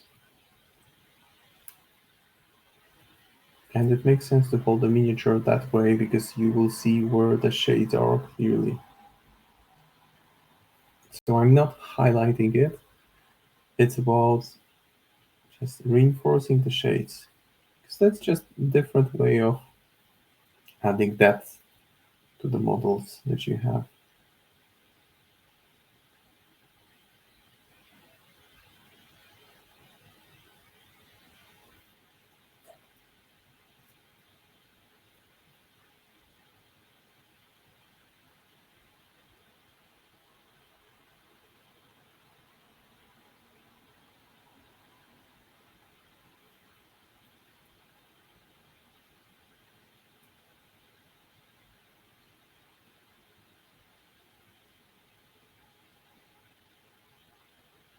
Just about putting a very, very thin line.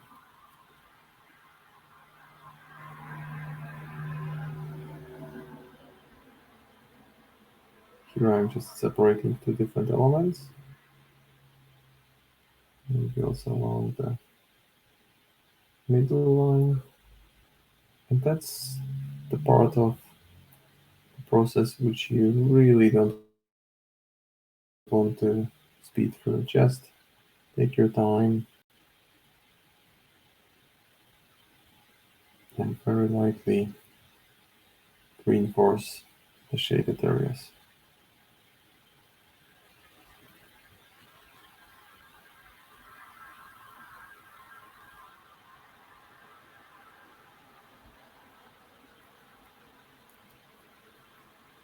This nice ornament here, I'll also give it a kind of a frame.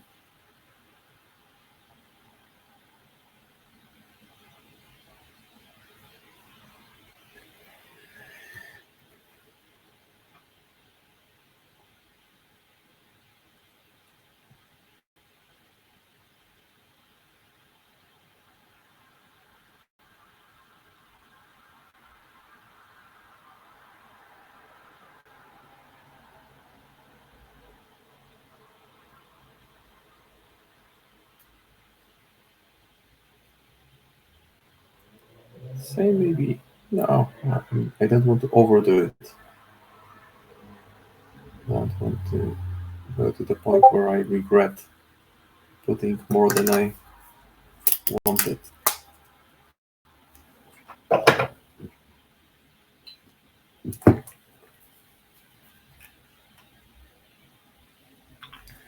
Back to ivory. And now for some very, very light and controlled highlights.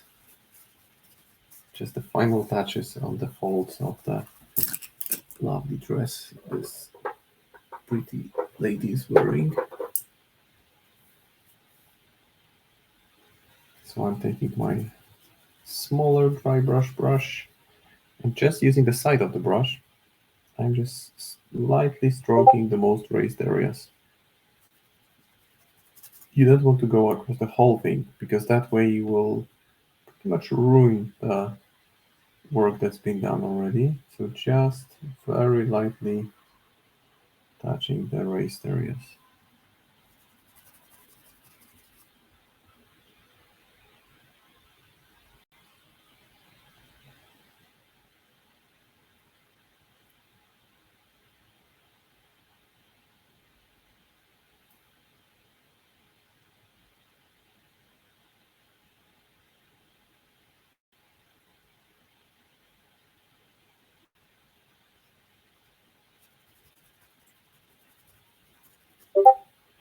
The same at the bottom.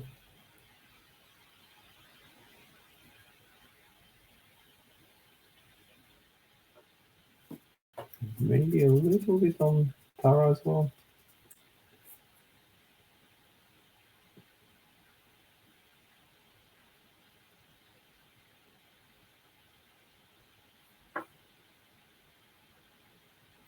Just to the edges.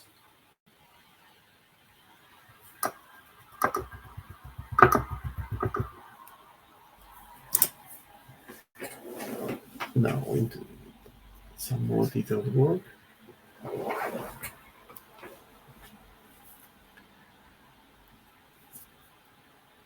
I will soon start the metallics.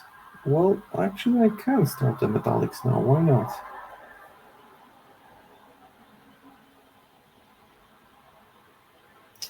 Maybe just the color that she has. So this one I will paint with brown. Let me just get the brown dibbles. Yeah, dark flesh tone.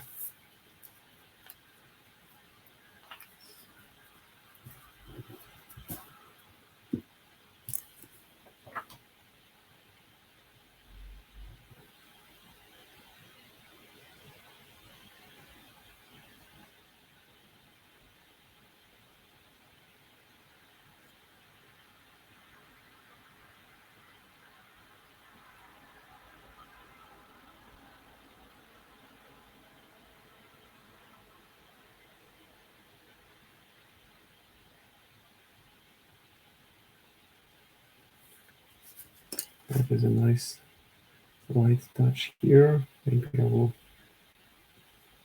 add a little bit of highlight.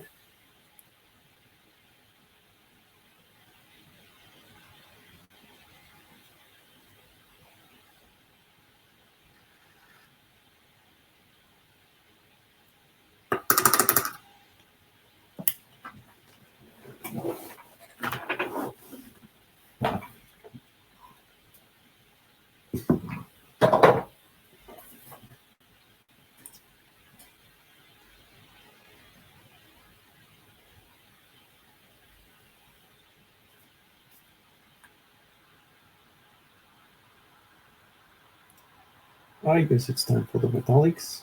Maybe one more thing that I will do. I want the shoes, their boots, to look a bit more saturated in the base. So I'll just go ahead and use the Lamentus yellow, or is it Lamentus? Yeah, Lamentus yellow, and just place it over the boots. That way they will stand in a little bit more contrast to what's going on the base. And as for the base, I still want to do a small tweak to the rocky structure.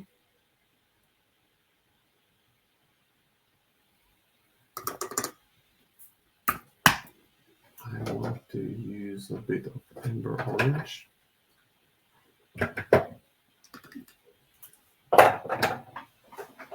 Just clearing some bottles out of the way. And that's what I've been doing for the other miniatures, so it seems right to do it consistently on other bases.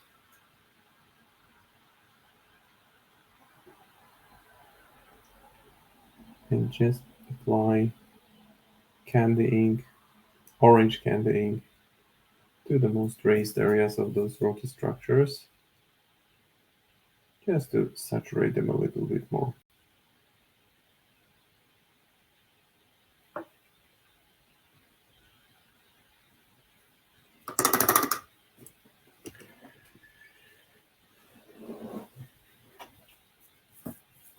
Okie dokie. Moving on. Guess it's time to do the metallics now. So this is where we are at this time. Let me just pause for a second to look at the work that's been done since the beginning of the stream. I'm pretty happy with where I am at this point.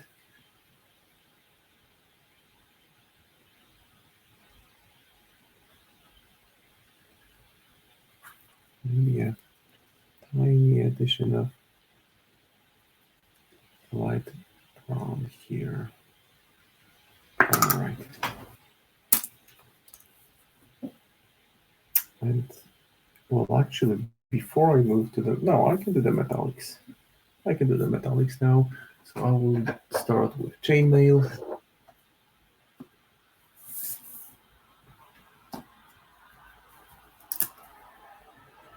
And I will just apply directly from the pot. The consistency is right.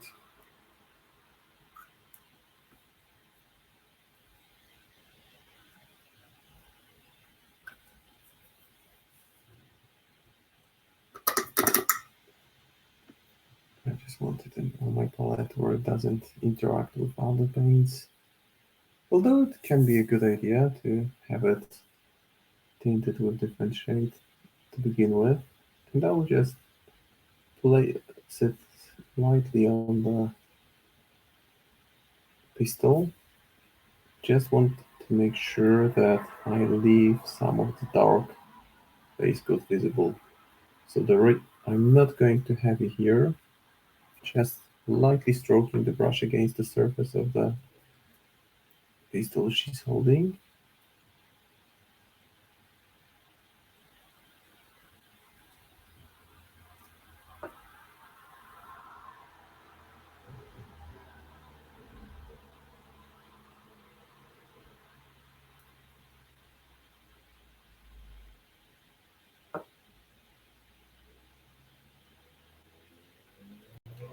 And the same will happen on her buttons. Or actually I can go, do I want to go gold on them? Yeah, I will go, no, I will go silver and then use yellow contrast paint to saturate them. Now time for Tara. She has a few metallic elements on her, beginning with the belt buckle.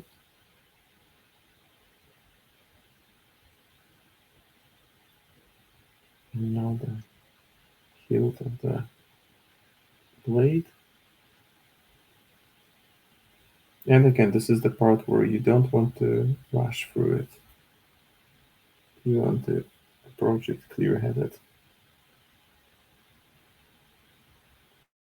Because if you tint, well, the thing about metallics is that the structure of the paint is different than non-metallic colors.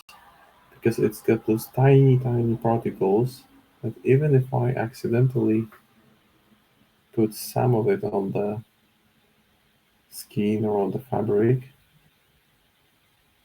I wouldn't be able to remove it completely. It will leave this tiniest particle that will affect the material which is non-metallic in a way that I don't want it to be affected.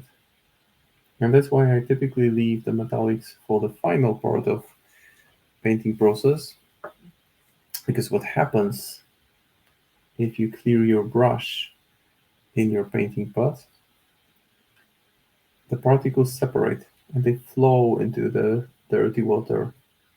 So you don't want them on your brush when you don't work with metallics. And that's why I either begin with metallics, change the water, and move to non-metallic parts, or just paint them as the last element.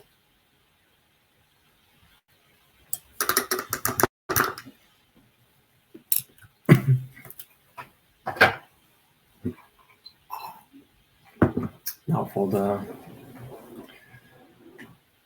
highlights here, I will be using black ink and brown and light brown ink.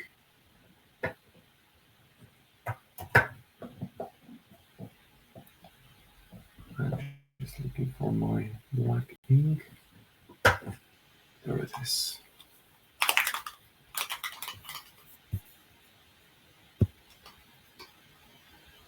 And I'll start with soft tone, which is this very light brown ink. Now I'll apply it on the gun. And here I can just go all in. It's perfectly fine if it flows into all the recessed areas. I wanted to tint the silver so that it looks old.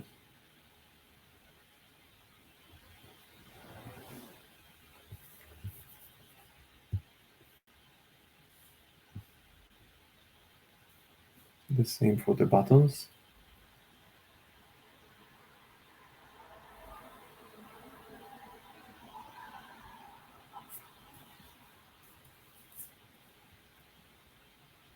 Oh, I missed one gun. I missed a gun that Tara is holding. That's a quick fix.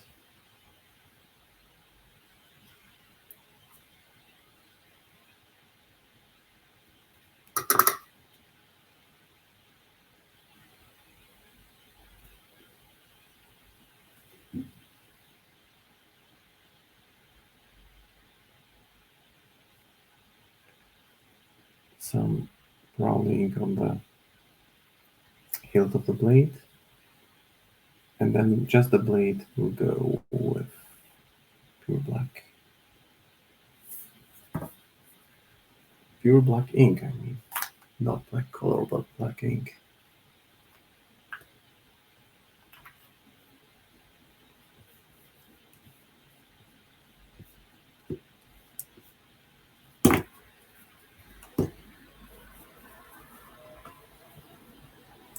Yeah, just checking the time, 45 minutes to go. I think we're pretty good with time.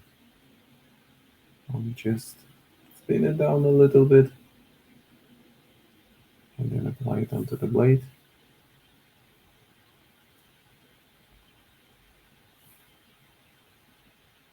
And then I can highlight it and start working on the funky pink stuff. Maybe add a bit to the hair because it looked. I want her hair to be actually a bit darker than Karina's, which is much younger of the two. So she might have some gray hair already. And besides, if you meet with a tyrant who is all about destroying the world, you can go gray hair altogether, but I just want her to have a slightly different hue of black on her head compared to what Karina has. And the pink really stands out. I like it.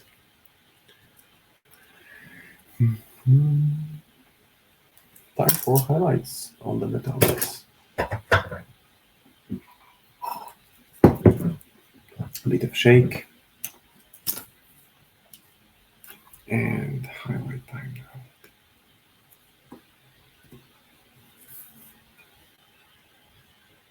So the belt buckle first. Then the gun, because why not?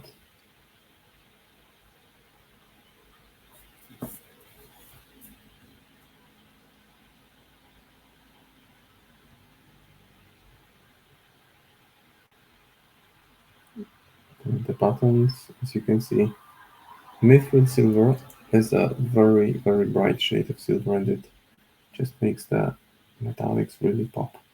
And you don't have to make it too complicated. Just go with black base coat, silver highlight. It can even be mithril silver if you don't have different shades, but I would suggest a slightly darker shade of silver. And then for the final highlight, just pure mithril silver.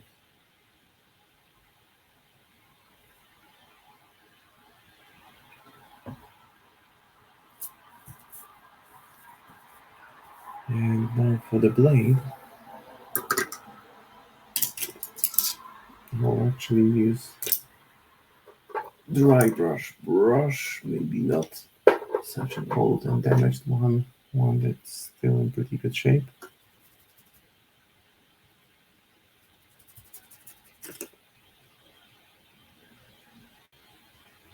And I want to selectively highlight some parts of it. Not just go with silver over the rest of the model, but the rest of this part. Just trying to make it look interesting.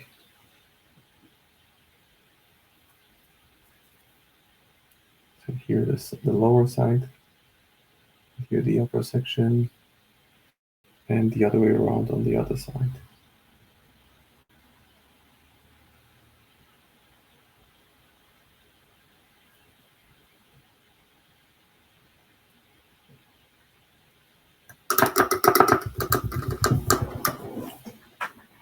Now the saturation part, I will grab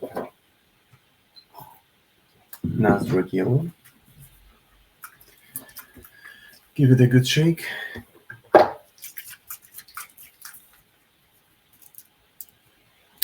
And I still need to do the metallics on the base, which I have neglected. But there's plenty of time, so I'm not in a hurry. The handle of the blade looks like this muted gold, so seems like a proper look for mysterious ancient blade. I don't know the story of the weapon that she's wielding, but probably there is some lore connected with it. And it's not a new sword from the market for sure.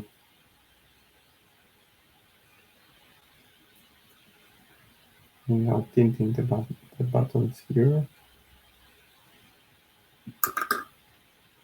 And removing the excess with the tip of my finger. And before we move to the funky stuff, I still need to catch up with the metallics on the bases, because I forgot about them. Fortunately, there's enough time to do it right now during the stream. So now I'm just giving it a kind of light dry brush.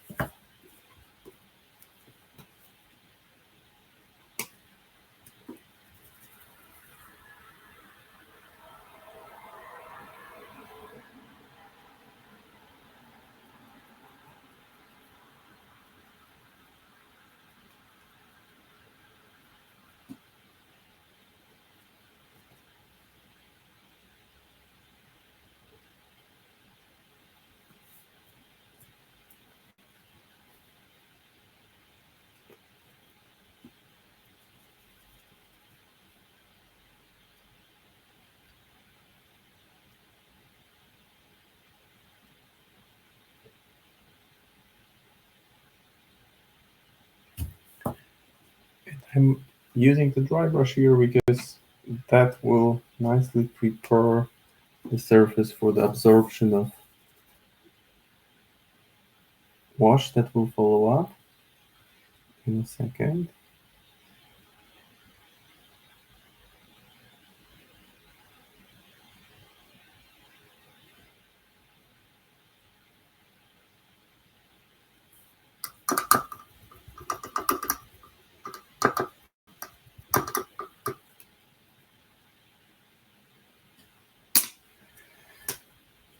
Now time for the brown, light brown glaze.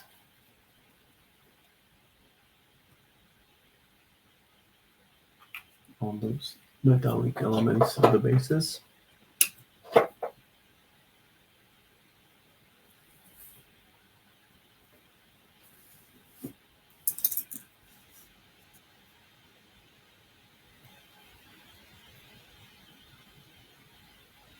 The first thing you probably notice when you look at this miniature from distance is the pink glow on the eyes, which is intentional, because as I mentioned initially, face is what immediately draws your attention when you look at the miniature, even if it's a tiny one. That's why it's always well worth the extra effort, and that's why I often begin with the faces, just to make sure that I'm fully happy with the key element of the model before I proceed with the rest. Okay, I guess it's time for the fancy stuff. And I will start with blood splatter. And for blood splatter, I will take a bit of this sponge.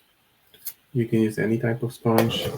Ideally, you should have set aside some from your boxes with word miniatures,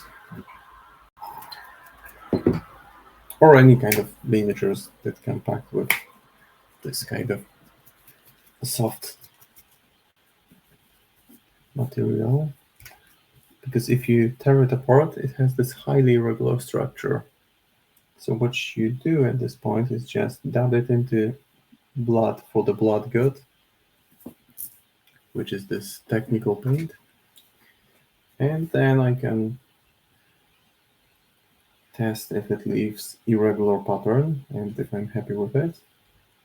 I can test it on a piece of paper actually, and I'm quite happy with it. And then I can just randomly press it onto the blade, just to add this kind of blood splatter effect. And that's why, of course, painting it to a good standard is important. It is an essential part of the process. You don't want to go spend hours on painting the blade if you plan to add the blood splatter effect, because it will hide the highlights anyway. And I'm just trying to dab it from the below. Just that's the part of the blade that you would be using in combat, right? So there is no point in really adding too much on the upper section. And since blood tends to, well, make other elements bloody, I'll just dab it lightly on the sleeve and on the hilt of the blade. Maybe a tiny bit onto the clothes and this side of her body as well.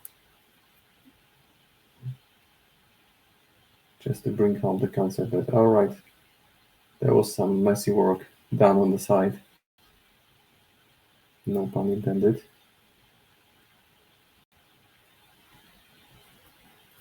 And as for Karina, here I'm still hesitant because her artwork shows her dress as being completely bloodied up. And I'm not sure if this is what I want. No, I don't want blood on her, but I will still use the same technique, only for something different.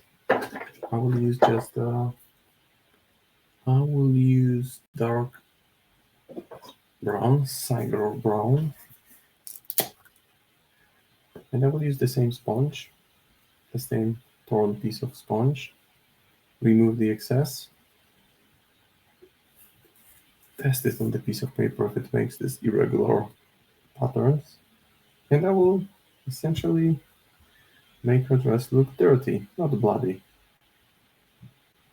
And the same I can do on the boots. I can actually do the same on Tara while I'm at it.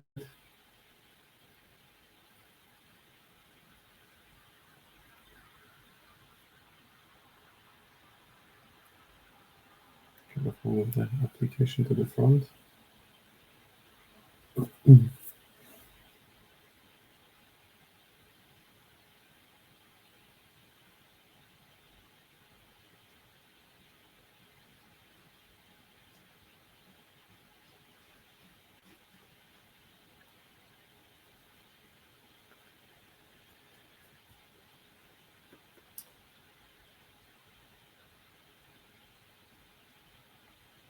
Adding some much needed dirt, just making sure I don't go in straight line, that it looks random.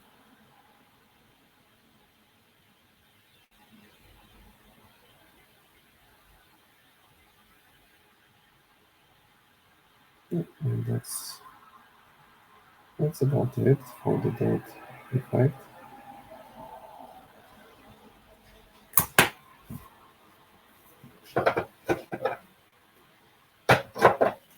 And time for the fancy stuff, the glow stuff. So plenty of time left. I can take them out from my miniature holders, and I'm using magnetic ones. Very useful, because very handy. You can, as long as you have magnets glued onto the base, they hold firmly and you can twist the miniature around. There is actually a separate holder that you can use and click it into place, but I'm not using it because if I use it while I'm streaming, I tend to hold the miniature too far away from the camera and I want to keep the miniatures really close. So I will start with painting the rim of the base, and I'm using Vallejo Black, which is probably the blackest black I have ever worked with. I know that there are some that are even more muted than this one, but I've been using this one for painting the rims of the bases for a while, and I just like it.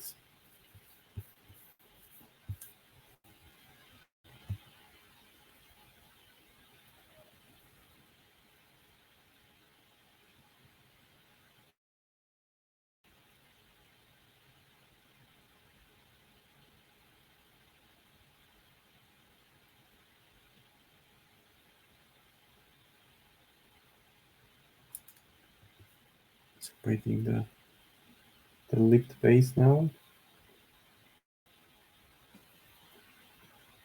Cannot really imagine using different color than black here. Any other color would seem a bit out of place.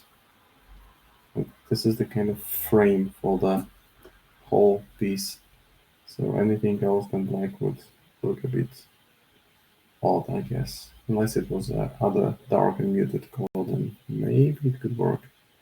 Or if it worked well with the theme of the crew.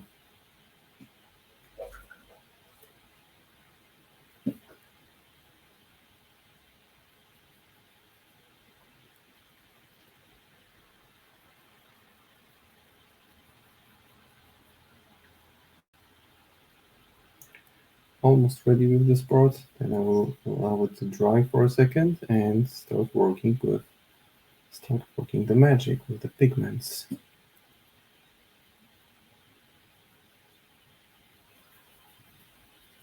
But in order to prep for using the pigments, I'll need to paint the areas which I want to be affected by it pure white, just to create this point which will be the brightest. So I'll just grab pure white, that white from Vallejo Game Color,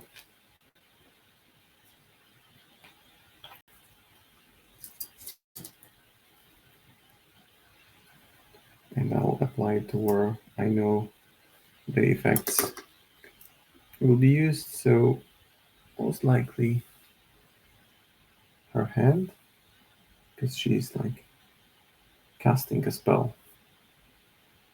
And the fingers. And that's it for her. No more pink.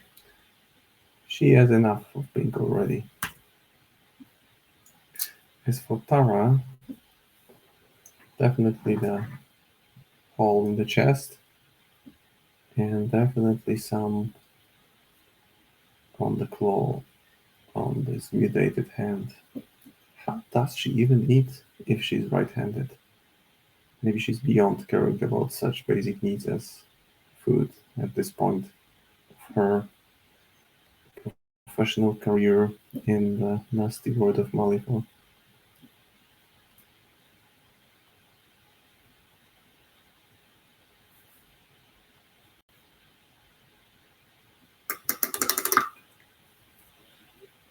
And now to prepare the same on the base, because the base will have this blue light coming out of it. So let me just grab a proper brush for it. I don't want a new one, I want one that's kind of damaged, because it will create this rough irregular pattern.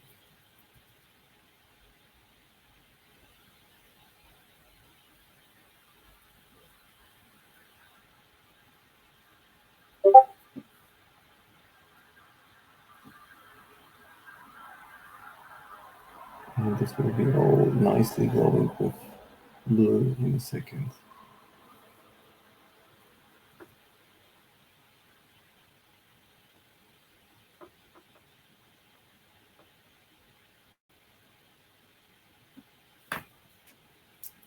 The same on Karina.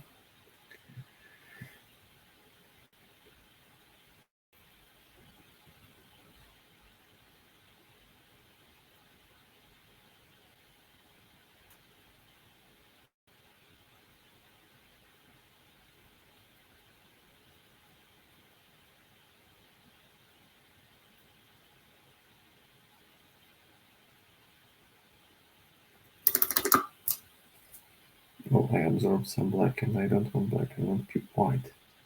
And there's some kind of carving in those rocks, so I'm just guiding my brush to fill those carved sections in with pure white. I'm not too concerned if I hit the surface around them a little bit.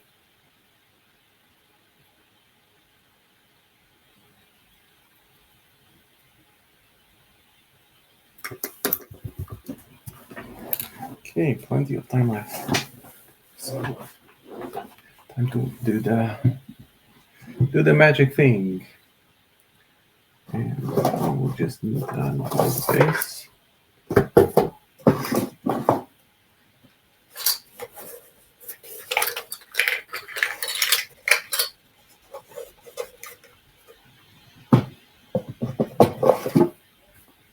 And two pigments that I will be using. Green Stafford Floor Pigments, blue and pink. That's what I've been using consistently for the whole crew. And that's what I will use here as well. I'll just get a bit more water into my yerba.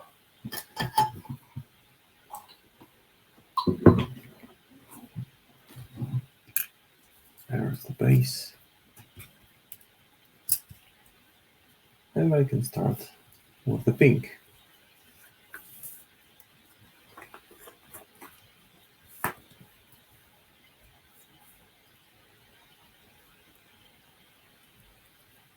Some water.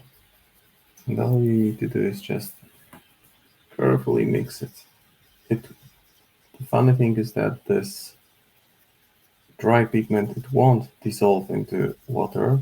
It will just kind of absorb the water, but not fully. And now I'll just apply it directly where I want it.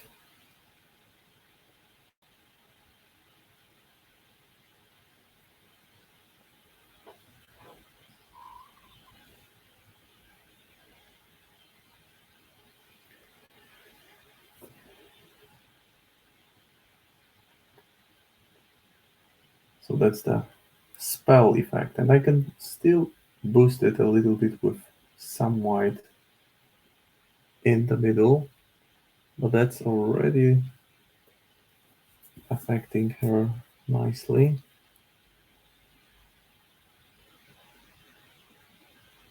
The same will be done in the claw. I mean, the claw, or whatever that is, it's a mutated, nasty looking hand.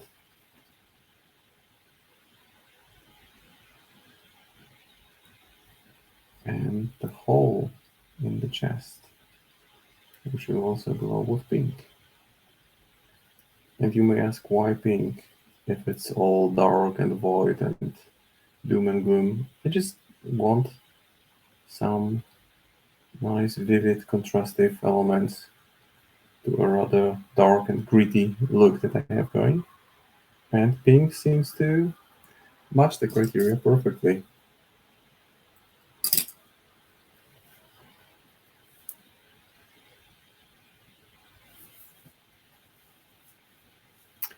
Okay, that's the pink part. Now the blue part.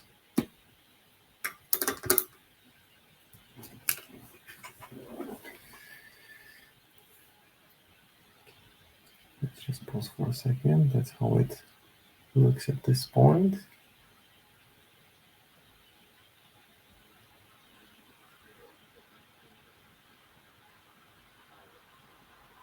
Pretty happy with how it's coming along.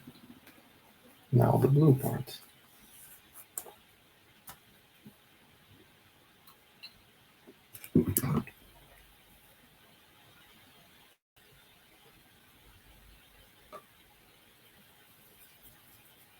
And again, this is a weird process because when you think of dried pigment, it's essentially a paint that has dried and been split into dust, and it's been broken into dust. So it's not maybe the intended use, but I thought it's just easy way to get really cool looking glow effects. So now I will apply this onto the base, onto the white areas which I had marked out in the previous stage.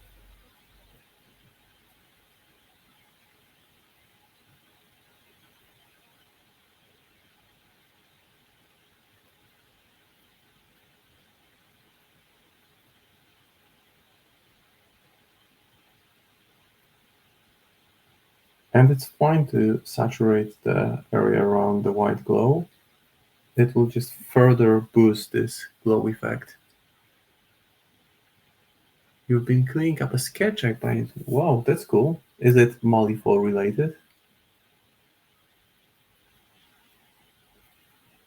I could never do a sketch. I mean, I'm very comfortable painting any kind of 3D miniature, whether it's two-headed demon or or a gunslinger or whatever that is, but I'm just hopeless when it comes to drawing or painting on flat surface. Just beats me.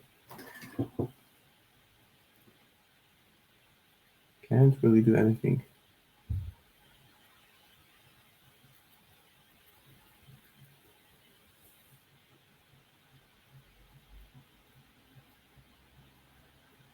So when I'm done with Karina, I will do a bit of a showcase of the whole obliteration family that I have, because most of it has been painted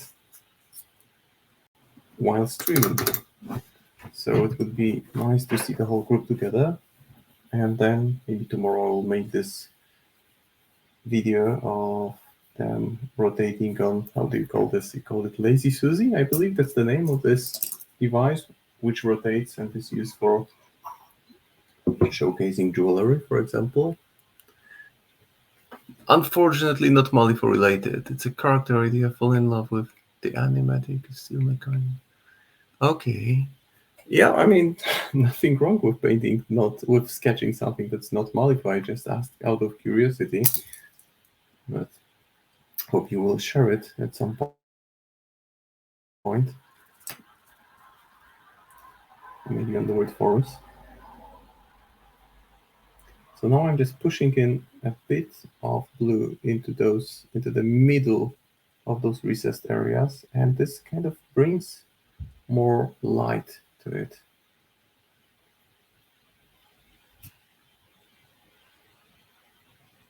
Yeah, that looks pretty legit.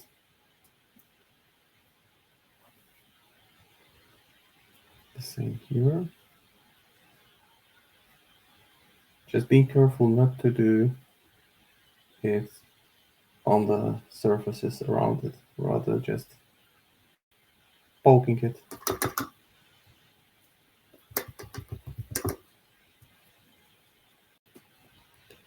Yeah, don't hold out. Share your awesomeness. I mean, if you put it on word forums in the hobby thread, no one will say, come on, get out of here, it's not Malifaux. There's plenty of people share even their non-Malifaux miniatures that they've painted. And I don't see a reason why you wouldn't be doing that.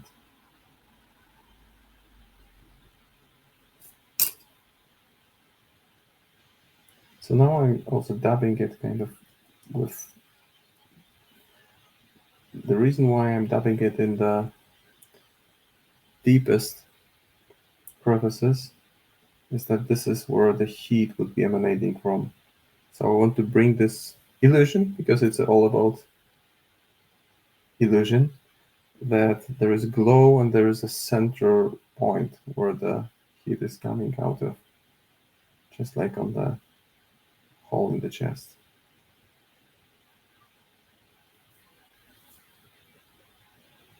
And the same on the hand here. Just a few touches of white into the middle section.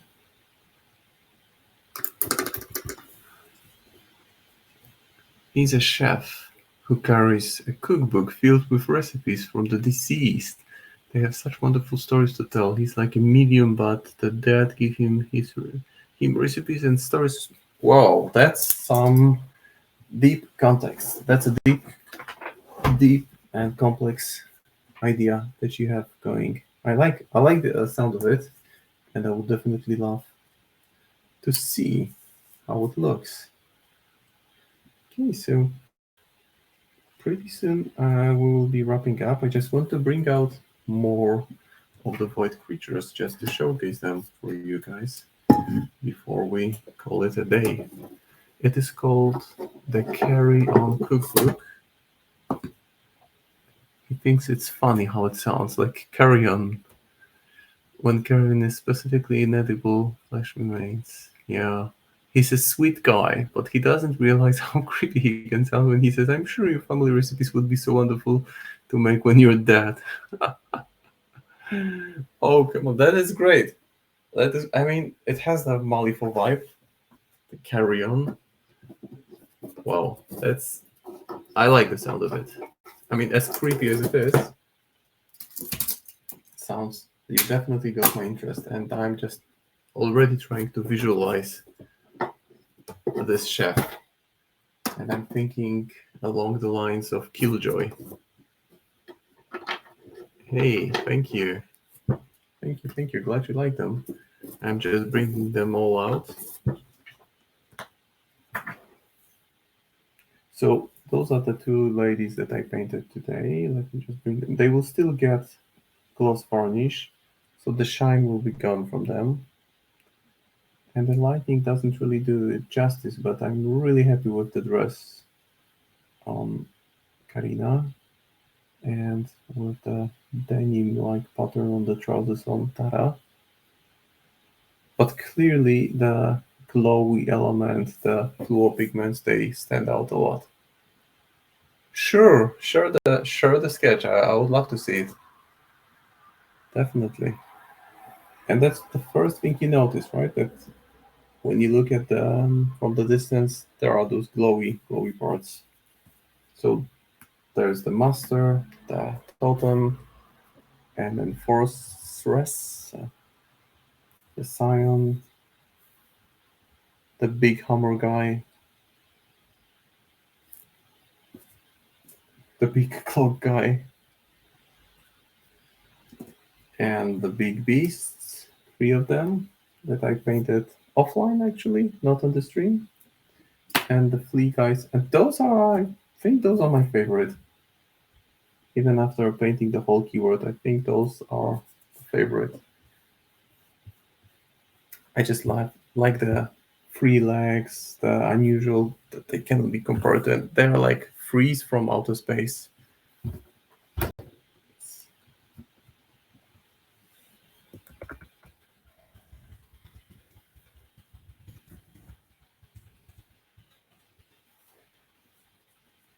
I don't know if I can squeeze them all in for a kind of group shot, but I'll do my best. I will definitely make a video of showcasing all of them. So if you follow my Instagram, you'll see there. I don't know how much you can actually see. It's a bit blurry from this side, but like forbidden candy. Yeah, that sounds appropriate. And those are the two final ladies I painted. And for the next week, I still don't know what I will be painting. I still see an element I need to fix here quickly on the hair. I have no idea really what I will be painting on next week. I may do some the other side. I may do some more Malifaux, some new stuff, old stuff. Or if I have more choices, maybe do a quiz or do a poll. I don't really know. Your friend licked the mini ones because it had transparent plastic and he wanted to see if it would shine more. That's as ridiculous as it sounds. It's a funny story. How old, how old is your friend? Or how old was your friend at that point? It's interesting.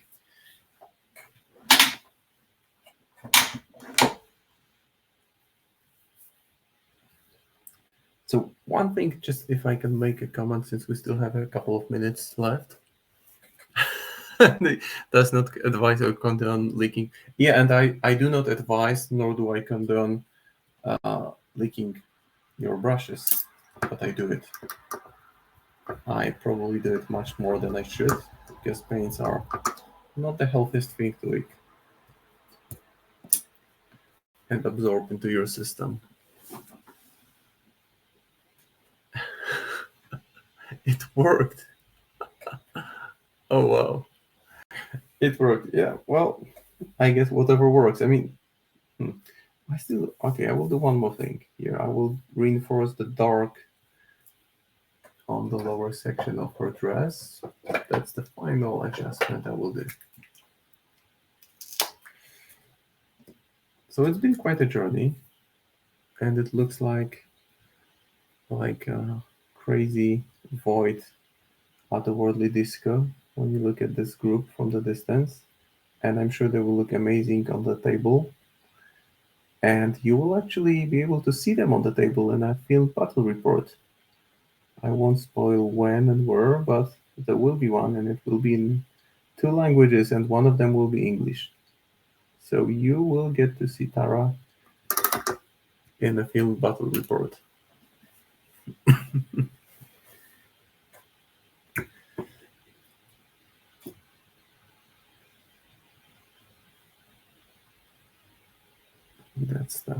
That's the totem.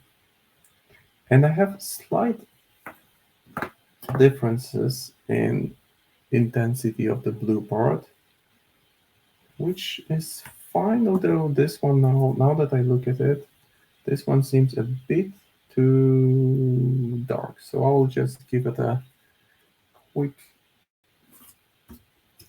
touch of white.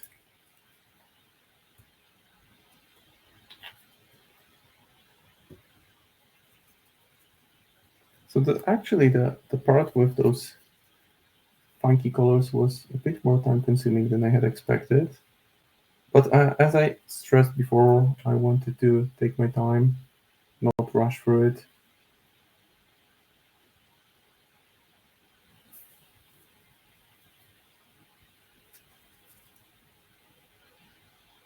So just slightly boosting it.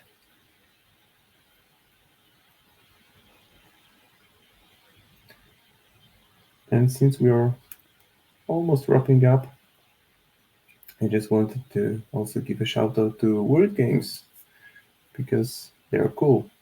And there is a new Waldos Weekly coming up tomorrow, so check out their social media if you're not subscribed to their channels.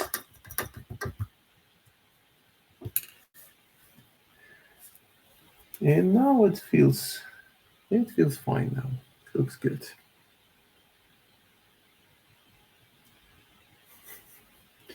Yeah, not the wording, but you got it. So those are the actually 3 females in this crew. That's a nice statement, right? And the first thing that you notice is the glowy part. That was the very much the intention all along.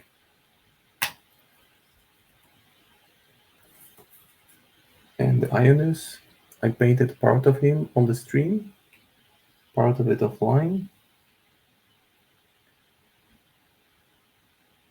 But I didn't go push the blue very much on the base because I wanted the pink craziness to be the main focal point.